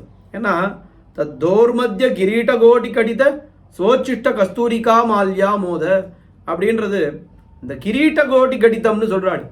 கிரீட்டத்தில் புஷ்பம் சாத்துறது மாலை சாத்துறதுன்றது திருவேங்கடமுடையான தவிர வேற எந்த பெருமாளுக்கும் கிடையாது. நான் யோசித்து பாருங்க, எல்லா பெருமாளுக்கும் தோளில் மாலை சாத்துவா, இந்த கிரீட்டத்திலேருந்து ஆரம்பித்து மாலை சாத்துறதுன்றது திருவேங்கடமுடையானுக்கு மட்டும்தான். மற்ற கோயில்களில் கூட எப்பயாவது இந்த பெருமாளுக்கு கிரீட்டத்திலேருந்து சாத்துறா. எப்போ சாத்துறான்னா, என்னைக்கு திருவேங்கடமுடையான் சாத்துப்படியோ அன்னைக்கு கிரீட்டத்திலேருந்து சாத்துறா. மாதிரி தோர்மத்தியம் முதல்ல அந்த தோமால சேவையும் நடக்கும். முதல்ல யாருக்கு மாலை சாத்துவார்னா, திருமார்பில் இருக்கக்கூடிய அந்த அகலகில்லே நிலையம் இறையும் என்று அலர்மேல் மங்கை உரைமார்பான்னு அந்த திருமால நாச்சியாருக்கு தான் முதல் மாலையை சாத்துவா. மாலையை முதல்ல அங்கே சாத்துவா, உடனே கிரீடத்தில் சாத்துவா, அதுக்கப்புறம் தான் மற்ற அங்கங்களில் புஷ்பத்தை சாத்துவா. அதுவும் ஒரு சைலம் தான், அதுவும் ஆறாம சைலம் தான் பார்க்கும் பொழுது, அப்போ கிரீட்ட கோடி கடித்த தோர்மத்திய கிரீட்ட கோடி கடித்த சோச்சிஷ்ட கஸ்தூரிகா மால்யாமோத அப்படின்றது ரொம்ப அந்த திருவேங்கடமுடையானுக்கு ரொம்ப பொருத்தமாக இருக்கிறது என்று பார்க்கலாம். அப்படிப்பட்ட பெருமைகளை உடைய கோதாம் உதாராம் ஸ்துமஹா என்ன அந்த ஆண்டாளை நாம் நமஸ்கரிக்கிறோம் என்று இந்த ஸ்தோத்திரத்தை தலை கட்டுகிறார் திருமலை அனந்தாழ்வார். 2 விஷயம் நாம் இன்னும் பார்க்கணும். இந்த ஸ்லோகத்திலே 4 ஸ்லோகங்களிலே 4 திவ்ய தேசங்கள் குறிக்கப்பட்டிருக்கின்றது என்பதை முதல்ல பார்க்க போகிறோம். என்ன அப்படின்னா, முதல் ஸ்லோகம் பாருங்கோ, நித்யாபூஷா நிகமசிரசாம் நிஸ்ஸமோ துங்க வார்த்தா காந்தோ யஸ்யா கஷ விலுலிதைஹி காமுகோ மால்யரத்னைஹி. யார் உடுத்து களைந்த ஆண்டாள் உடுத்து களைந்த புஷ்பத்தை உடுத்த மாலையை சாத்தி கொள்ள வேண்டும் என்று யார் பிச்சேறி கிடக்கிறாரோ அப்படின்னு சொல்றாள். யார் அப்படி கிடக்கிறார்? ஸ்ரீவில்லிபுத்தூர் வடபெரும் கோயிலுடையான். அவர் தான் நாளைக்கும் ஆண்டாள் சாத்தின மாலையைத்தான் நான் சாத்திப்பேன், தனியாக எனக்கு புது மாலை வேண்டான்னு சொல்றவர். அப்போ முதல் ஸ்லோகத்திலே ஸ்ரீவில்லிபுத்தூர் வடபெரும் கோயிலுடையான் அந்த அந்த எம்பெருமானை அனந்தாழ்வான் குறிப்பிடுகிறார். 2வது ஸ்லோகத்திலே ரொம்ப ஸ்பஷ்டமாக இருக்கு, பிரியத்தமஹா ஸ்ரீரங்கதாமாயதி என ரங்கநாதன் பெரிய பெருமாள் திருவரங்கம் நம்பெருமாளை குறிப்பிடுகிறார் அனந்தாழ்வான். இப்போ 4வது ஸ்லோகத்தில் என்ன பார்த்தோம், ஆறாம சைலேஷிதா என்று திருமாலிருஞ்சோலை அழகரை குறிப்பிடுகிறார். 3வது ஸ்லோகத்திலே அங்கே யாரை சொல்றார், கல்பாதவ் ஹரிணாஸ்வயம் ஜனஹிதம் என்று வராக பெருமாளைத்தான் அங்கே குறிப்பிடுகிறார். வராக பெருமாள் வராக க்ஷேத்திரம்னா எதுன்னு கேட்டால் திருமலை தான் வராக க்ஷேத்திரம். பரன் சென்று சேர் திருவேங்கட மாமலைன்னு முதலிலே அங்கே வந்தவர் வராக பெருமாள் தான், அப்புறம்தான் திருவேங்கடமுடையான் வந்தார். அப்போ 3வது ஸ்லோகத்திலே குறிப்பிடப்படுபவர் திருவேங்கடமுடையான். இப்போ ஆண்டாளுக்கு ரொம்ப விருப்பமான 4 திவ்யதேசங்கள் எதுன்னு கேட்டால், ஸ்ரீவில்லிபுத்தூர் மென்னடையன்னம் பறந்து விளையாடும் வில்லிபுத்தூர் உறைவாந்தன் பொன்னடி காண்பதோர் ஆசையினால் என் பொறுகையர் கண்ணின துஞ்சான்னு சொன்னான்.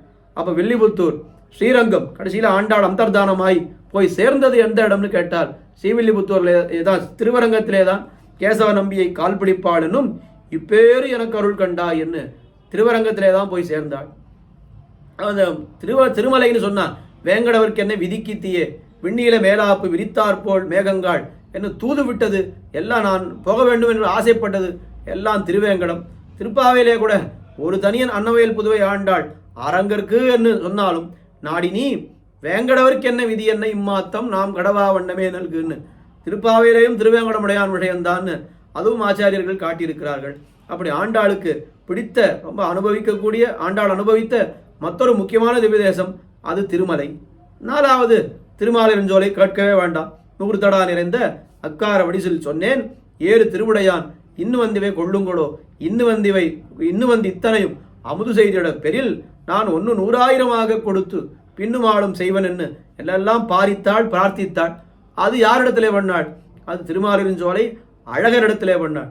4 திவ்யதேசங்கள் ஆண்டாளுக்கு மிகவும் பிடித்தமான திவ்யதேசங்கள், ரொம்ப ஈடுபட்ட திவ்யதேசங்கள். அதை அப்படியே ஸ்ரீவில்லிபுத்தூர், திருவரங்கம், திருமலை, திருமாலிருஞ்சோலை மலை இந்த 4 திவ்யதேசங்களை உணர்த்தும் விதமாக 4 ஸ்லோகங்களிலேயும் அந்தந்த எம்பெருமான்களை உணர்த்துகிறார் திருமலை அனந்தாழ்வார். கடைசியாக ஒரே ஒரு விஷயம், முதலில் என்ன அடியன் தெரிவித்தேன், இந்த ஸ்லோகம் என்பது வேதார்த்த பிரகற்பிதாம் என்று வேதத்தினுடைய சாரமான துவயத்தை அப்படியே இது பிரதிபாதிக்கிறது, விவரிக்கிறது என்று தெரிவித்தேன். இது அடியனுடைய தகப்பனார் அவர் பல உபன்யாசங்களிலே தெரிவித்திருக்கிறார். துவயத்தை இது எப்படி விவரிக்கிறதுன்னு அவர் சொன்னதைத்தான் அடியன் சொல்ல போகிறேன். இப்போ துவயம் என்னால் ரெண்டாக பிரிச்சுக்கணும் இல்லையா? பூர்வ வாக்கியம், உத்தர வாக்கியம். பூர்வ வாக்கியத்தை முதல்ல ஸ்ரீமத் சப்தார்த்தம் அதை தனியாக நாம் எடுத்துப்போம். முதல் 2 ஸ்லோகங்கள் ஸ்ரீமத் சப்தார்த்தத்தை விவரிக்கிறது. நான் முதல் ஸ்லோகத்தில் அவர் என்ன சொன்னார்?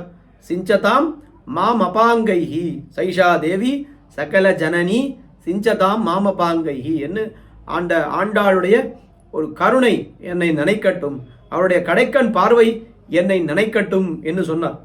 அப்போ அது ஸ்ரீமத் சப்தார்த்தம். ஸ்ரீமத் சப்தார்த்தம் என்னால் இந்த பிராட்டியை புருஷகாரமாக முன்னிடுவது. பிராட்டி எதுக்கு புருஷகாரமாக முன்னிடணும்? எம்பெருமான் தான் இருக்காரு, நேரம் அவன்கிட்ட போகலாமே. நம்ம என்ன எம்பெருமானுக்கு நம்ம தெரியாதான்னா? எம்பெருமானுக்கு நம்ம தெரியும், அவனுக்கு நம்ம தெரியுமே. அதுதானே பிரச்சனை. நம்ம எவ்வளோ பாவம் பண்ணியிருக்கோன்ற கணக்கு அவனுக்கு நன்னா தெரியுமே. எனக்கு எம்பெருமானு நன்னா தெரியும். ஆனால் இங்கே என்ன பிரச்சனைன்னா, அவனுக்கு என்ன நன்னா அதோட நன்னா தெரியும். நீ அத்தனை பாவத்தையும் பண்ணிட்டு என்கிட்ட வந்து நிற்கிறியான்னு அவன் தள்ளினாலும் தள்ளுவான். அதனால் இப்போ என்ன பண்ணணும்னா, முதல்ல பிராட்டி இந்த இடத்துலலாம் போச்சு, ஒரு இடத்துல குளிச்சுட்டு போகிற மாதிரி இங்கே என்ன பிரார்த்திக்கிறார்?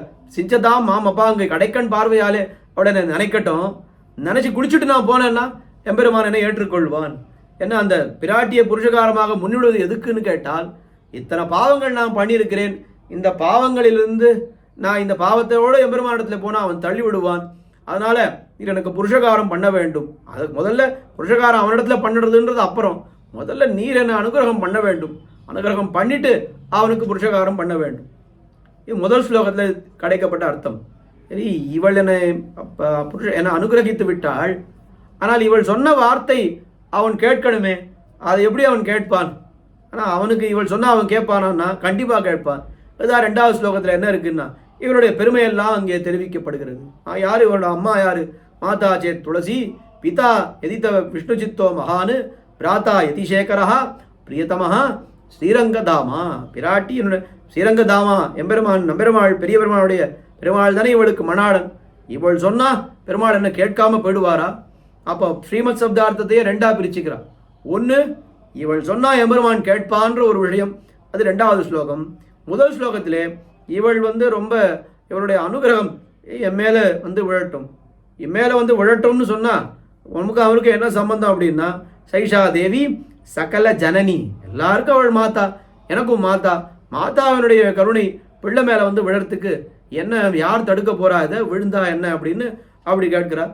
சரி, அவளை ஆசிரயிப்பதற்கு நமக்கு ரொம்ப கஷ்டமாச்சே, அவளை போய் சேவிக்க முடியுமா அப்படின்னா, இல்லை சாதாரணா ஸ்ரீரசி. அவரே சொல்லிட்டார், எப்படி எல்லாரும் கிட்டி ஆசிரயிக்கும் விதமாக ரொம்ப எளியவளாக இருக்கிறீர். ஏன் இங்கே ஒரு சின்ன சந்தேகம். துவயம்ன்றதுனா அது பெரிய பிராட்டியாரை முன்னிட்டு கொண்டு தானே சரணாகதி. இங்கே என்ன இவள் பூமி பிராட்டி தானே, அந்த மாதிரி பூமி பிராட்டியை முன்னிட்டு கொண்டு சரணாகதின்னு எங்கேயும் சொல்லலையே அப்படின்னு நினைக்க வேண்டாம்.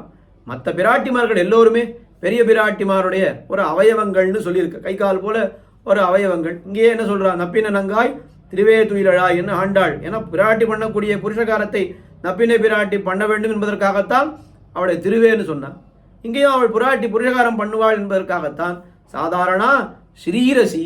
இந்த ஸ்ரீ அப்படின்னா அந்த ஸ்ரீன்ற வார்த்தைக்கு என்னென்னு அர்த்தம்? ஸ்ரேயத்தே அப்படின்லாம் அந்த 6 விற்பத்திகள் சொல்றாரு. அந்த 6 விற்பத்திகளை இங்கே பண்ணிட்டா அது ஸ்ரீ. இவள் ஸ்ரீன்னு இவளை கூப்பிடுறதுல எந்த அழைப்பதிலே எந்த ஒரு தடையும் கிடையாது. அப்போ சாதாரண ஸ்ரீரசி என்று இவளை நன்றாக சொல்லலாம். இப்போ முதல் 2 ஸ்லோகங்கள் ஸ்ரீமத் சப்தார்த்தம். 3வது ஸ்லோகம் நாராயண சரணோ சரணம் பிரபத்தியே, இதனுடைய அர்த்தம். ஏன்னா கல்பா அங்கே பிரபதனத்தை பற்றி தானே தெரிவித்திருக்கிறார். நாம சங்கீர்த்தனம் பிரசூனார்ப்பணம் என்ன, பிரசூனார்ப்பணம் பிரபதனம் என்ன, அந்த பிரபதனத்தை பற்றி தெரிவித்திருப்பதனாலே அது நாராயண சரணோ சரணம் பிரபத்தியே என்கிற அர்த்தத்தை தெரிவிக்கிறது. 4வது ஸ்லோகம் முழுக்க உத்தர வாக்கியத்தினுடைய ஒரு விவரணம், எல்லாம் கைங்கரியத்தை பற்றி தான் தெரிவிக்கிறது. அதில் ஆகூதசிய பரிஷ்கிரியாம், எம்பெருமானுடைய அபிப்பிராயம் என்ன? எல்லாரும் தம்மை சேர வேண்டும், தனக்கு கைங்கரியம் பண்ண வேண்டும்னு. எம்பெருமானுக்கு நாம் கைங்கரியம் பண்ணிட்டா அவனுடைய அபிப்பிராயம் அது நிறைவேறிவிடும். ஆனந்தசிய பரம்பரான்னு சொல்கிறோம். எம்பெருமானுக்கு ஆனந்தத்தை உண்டு பண்ணுவது தான் ஜீவாத்மாவினுடைய ஸ்வரூபம். கைங்கரியம் பண்ணாலும் எப்படி பண்ணணும்? நாராயணாய நமஹ. இந்த கைங்கரியத்தினால ஆனந்தம் அடைய போவது நான் என்று நினைக்காமல் இந்த கைங்கரியம் எம்பெருமானுக்கு ஆனந்தத்தை விளைவிக்கட்டும்னு நினைச்சு பண்ணணும். அது நமஹா என்பது களை அரிக்கிறது. களையாவது தனக்கு என்ன பண்ணுகைன்னெல்லாம் காட்டுறாள். அப்போ ஆனந்தசிய பரம்பரானால் எம்பெருமானுக்கு தொடர்ச்சியாக ஆனந்தத்தை ஏற்படுத்த வேண்டும். அனுகுணாம் என்ன இதெல்லாம் சொல்கிறோமே, இதெல்லாம் என்ன அப்படின்னு கேட்டால் எல்லாம் நாராயணாய நமஹா இன்னும் உத்தர வாக்கியத்தினுடைய விவரணம் தான் இந்த 4வது ஸ்லோகம்னு பார்க்கணும். அப்போ முதல் 2 ஸ்லோகங்கள் ஸ்ரீமத் சப்தார்த்தம், 3வது ஸ்லோகம் நாராயண சரணோ சரணம் பிரபத்தியே அதனுடைய விவரணம், 4வது ஸ்லோகம் அது நாராயணாய நமஹா என்ன உத்தர வாக்கியத்தினுடைய ஒரு விவரணம் தான் இந்த 4வது ஸ்லோகம் என்று பார்த்தால் மொத்தமாக பார்க்கும் பொழுது துவயத்தை விவரிப்பது தான் இந்த ஸ்தோத்திரம். கோதா சதுஸ்லோகி என்கிற இந்த ஸ்தோத்திரமே துவயத்தை விவரிப்பது தான். அதனால தான் முதல்ல சொல்லும் பொழுது தனியனிலே சொல்லும் பொழுது சக்கரே கோதா சதுஸ்லோகியும் வேதார்த்த பிரகர்பிதாம், வேதத்தினுடைய அர்த்தங்கள் எல்லாம் இதிலே பொதிந்து கிடக்கிறது. ஒரு ஆண்டாளை பற்றின ஒரு ஸ்தோத்திரம் தானே, இதில் என்ன வேதார்த்தம் இருக்க போகிறதுன்னு நாம் நினைக்கக்கூடாது. அதனால் துவயத்தை விவரிக்கிறது இந்த ஸ்தோத்திரம் என்று தெரிந்து கொண்டால் அப்போ வேதார்த்தம்னா துவயம்தான் அப்படின்றது நம்ம ஏற்கனவே தெரியும் நமக்கு. அப்படிப்பட்ட இந்த ஸ்தோத்திரம் வேதார்த்த பிரகர்பிதாம் துவயத்தை விவரிக்கிறது என்பதை நாம் தெரிந்து அதை அனுபவிக்கலாம் என்று அடியனுடைய தகப்பனார் காட்டின ஒரு அர்த்தம். அப்படிப்பட்ட இந்த கோதா சதுஸ்லோகி என்கிற உயர்ந்த கிரந்தம், அனந்தாழ்வான் அருளி செய்த கிரந்தம், நித்தியானுசந்தானம் ஸ்ரீ வைஷ்ணவர்களுக்கு அனுதினமும் அனுசந்திக்க வேண்டிய ஒரு ஸ்தோத்திரம்னு சொன்னால் அது இந்த கோதா சதுஸ்லோகியும் ராமானுஜ சதுஸ்லோகியும் என்பதிலே எந்த விதமான ஒரு சந்தேகமும் கிடையாது. அந்த ஒரு கோதா சதுஸ்லோகியை பற்றி 2 வார்த்தை சுருக்கமாக சொல்லணும்னு ஆரம்பித்து இதுவே ரொம்ப நாழி ஆயிடுத்து. இருந்தாலும் சுருக்கமாகத்தான் சொல்லியிருக்கிறேன். இன்னும் நிறைய ஒவ்வொரு வார்த்தையும் எடுத்துக்கொண்டு வியாக்கியானங்களை பார்த்து நல்லா பெரிய பெரிய விஷயங்கள் எல்லாம் இருக்கின்றன. அதுக்கு பின்னாடி வியாக்கியானம்னு யாரும் பெருசாக அதுக்கு பண்ணலை. மற்ற இடங்களிலே காட்டியிருக்கக்கூடிய வியாக்கியானத்தை எல்லாம் நாம் பொருத்தி பார்த்தால் எல்லா விஷயங்களும் நன்றாக நமக்கு புரியும். என்னது நன்றாகவும் நாம் இன்னும் நன்னா அனுபவிக்கலாம். நமக்கு இருக்கக்கூடிய அவகாசத்திலே அடியனுக்கு இருக்கக்கூடிய ஒரு மதியனான அடியேன் என்னால் எவ்வளோ சொல்ல முடியுமோ அவ்வளோதான் அடியேன் இங்கே சொல்லியிருக்கிறேன். ஆனால் ஜீயர் சுவாமி குன்றனைய குத்தம் செய்யணும் குடங்கொள்ளும் என்கிற அவருடைய அந்த பெரிய உதார குணத்தினாலே அடியேனுக்கு இந்த வாய்ப்பை அளித்து இதை நீ சொல்லுன்னு சுவாமியினுடைய நியமனம். சேமா தப்பாக சொல்லியிருந்தாலும் சுவாமி அதை குணமாக ஏற்றுக்கொள்வார் என்ன நம்பிக்கை, அந்த நம்பிக்கை தான் காரணமாகத்தான் 2 வார்த்தை இங்கே பேசவே நம்மால் முடிகிறது. குறிப்பாக சொல்ல வேண்டும் என்றால் இந்த கோதா சதுஸ்லோகி அடியனுக்கு கிடைத்தது ரொம்ப பெரிய பாக்கியம்னு நினைக்கிறேன். ஏன் அனந்தாழ்வான் பண்ணியிருக்கிறார், அதனால் அந்த வம்சியனான அடியனுக்கு கொடுத்துருக்காருன்றது ஒரு காரணம். இன்னொன்று என்னன்னா இந்த கோதா சதுஸ்லோகி ராமானுஜ சதுஸ்லோகின்னு 2 கிரந்தம் அனந்தாழ்வான் பண்ணியிருக்கிறார். நம்முடைய ஜீயர் சுவாமிக்கு யார் 2 பேர் முதலிலே யார் பேரில் ரொம்ப அதிக பக்தின்னா ஒன்று எம்பெருமானார், இன்னொன்று ஆண்டாள். இன்னும் யாரும் இதை புதுசாக கண்டுபிடிக்கவே வேண்டாம். எம்பெருமானார்னா ஜீயர் சுவாமிக்கு தனி ஒரு பிரீத்தி பக்தி அவருக்கு. அதே போல் ஆண்டாள்னு சொன்னால் அடிக்கடி சுவாமி ஸ்ரீவில்லிபுத்தூர், அதுவும் சுவாமி இருக்கக்கூடிய மேல்கோட்டை பெங்களூர்ன்றது எங்கே இருக்கிறது, ஸ்ரீவில்லிபுத்தூர்ன்றது எங்கே இருக்கிறது. ஆனால் அடிக்கடி ஒரு 3 மாதத்துக்கு ஒரு முறையாவது ஆண்டாள் போய் சேவிக்காமல் சுவாமி இருக்கவே மாட்டார். பல கைங்கரியங்களை எல்லாம் ஆண்டாளுக்கு இப்போ சமீபத்தில் கூட ஆண்டாளுக்கு திருவாபரணம் சாத்தினார். ஒரு முறை 100 தடா அக்கார வடிசல் சமர்ப்பித்தார். ஒரு தோழிக்கினியான் அது மாதிரி ஒன்று சுவாமி சமர்ப்பித்திருக்கிறார். ஆண்டாளுக்கு நிறைய கைங்கரியங்கள் பண்ணி கொண்டே இருக்கிறார். மற்ற கோயில்களுக்கெல்லாம் சுவாமி அவ்வளோ அடிக்கடி போக மாட்டார். ஆனால் ஆண்டாளை சேவிக்கணும்னா எப்படியாவது புறப்பட்டு அவர் ஸ்ரீவில்லிபுத்தூருக்கு அடிக்கடி சென்று ஆண்டாளை சேவித்து விட்டு வருவார்.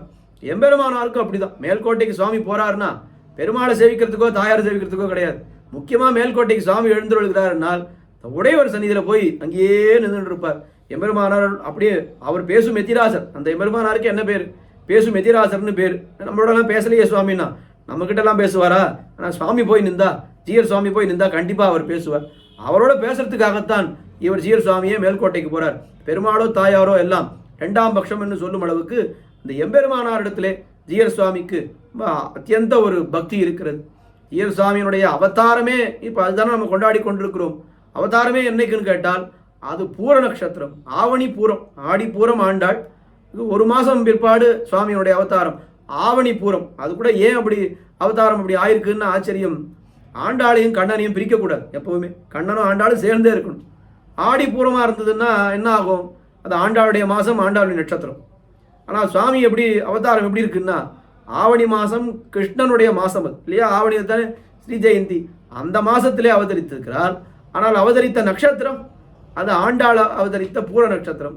ஆவணி பூரம்ன்றது ரொம்ப பொருத்தமாக இருக்கிறது. அதனால தான் ஆண்டாள் பேரில் சுவாமிக்கு ஒரு அபாரமான ஒரு பக்தி இருக்கிறது என்று பார்க்கிறோம். அப்படிப்பட்ட சுவாமி ரொம்பவும் ஈடுபட்ட ஆண்டாள் விஷயமான ஒரு சதுஸ்லோகியை சொல்வதற்கு அடியேனுக்கு பாக்கியம் கிடைத்திருக்கிறது என்பது ரொம்ப பெரிய மிகப்பெரிய ஒரு பேருன்னு நினைக்கிறேன். எத்தனையோ 2 வருஷமாக இங்கே உபன்யாசங்கள் நடந்துருக்கு. ராமானுஜ நூத்தந்தாதியிலே சொல்லியிருக்கிறோம், உபதேச ரத்னமாலையை சொல்லியிருக்கிறோம், இன்னும் திவ்யதேச வைபவங்கள்லாம் 2 திவ்யதேசங்கள் சொல்லியிருக்கோம்னு சொன்னால் கூட இந்த உபன்யாசம் பண்ணுறது ரொம்ப மிகப்பெரிய பாக்கியமாக அடியேன் கருதுகிறேன். ஏனென்றால் சுவாமிக்கு ஆண்டாளிடத்தில் இருக்கக்கூடிய ஒரு ஈடுபாடு, அந்த ஈடுபாட்டின் காரணமாக இது ஒரு பெரிய பாக்கியமாக அடியேன் நினைக்கிறேன். குற்றங்குறைகள் இருந்தால் ஷமிக்க வேண்டுமாய் பிரார்த்தித்து கொண்டு அமைகிறேன். ஆண்டாளுடைய பெருமையை எத்தனை சொன்னாலும் போராது. 30 நாள் சொல்கிறோம் ஆண்டாளுடைய பெருமை, ஆண்டாளுடைய பெருமையும் திருப்பாவையுடைய பெருமையும். கடைசி நாளில் என்ன சொல்கிறா எல்லாரும், ஒன்றும் சொல்லாத மாதிரி தான் தோன்றது, நிறைய விட்டுட்டேன்னு தோன்றதுன்னு சொல்கிறோம். இந்த மாதிரி எவ்வளவு சொன்னாலும் போறவே போராது. அப்படிப்பட்ட ஆண்டாளுடைய பெருமையை நமக்கு சுருக்கமாக எடுத்து காட்டியிருக்கிறார் அனந்தாழ்வான், திருமலை அனந்தாழ்வான். அந்த கோதா சதுஸ்லோகி என்கிற கிரந்தத்தை இங்கே ஓரளவு இங்கே சுருக்கமாக விண்ணப்பித்தேன்.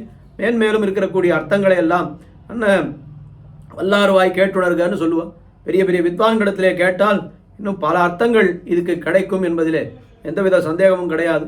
அந்த பிரார்த்தனையோடு கூட இந்த அடியனுடைய இந்த உபன்யாசத்தை இத்தோடு நிறுத்துகிறேன். பிருந்தாரண்ய நிவாசாய பலராமானுஜாய ருக்மிணி பிராணநாதாய பார்த்தசூதாய மங்களம்.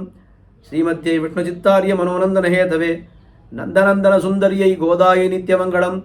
ஸ்ரீமன் மகாபூதபுரே ஸ்ரீமத் கேசவயஜுனா காந்திமத்யாம் பிரசூதாய யதிராஜாய மங்களம். ஸ்ரீமதே ரம்யஜா மாதமுனீந்திராய மகாத்மனே ஸ்ரீரங்கவாசினே பூயாத் நித்யஸ்ரீர் நித்யமங்களம்.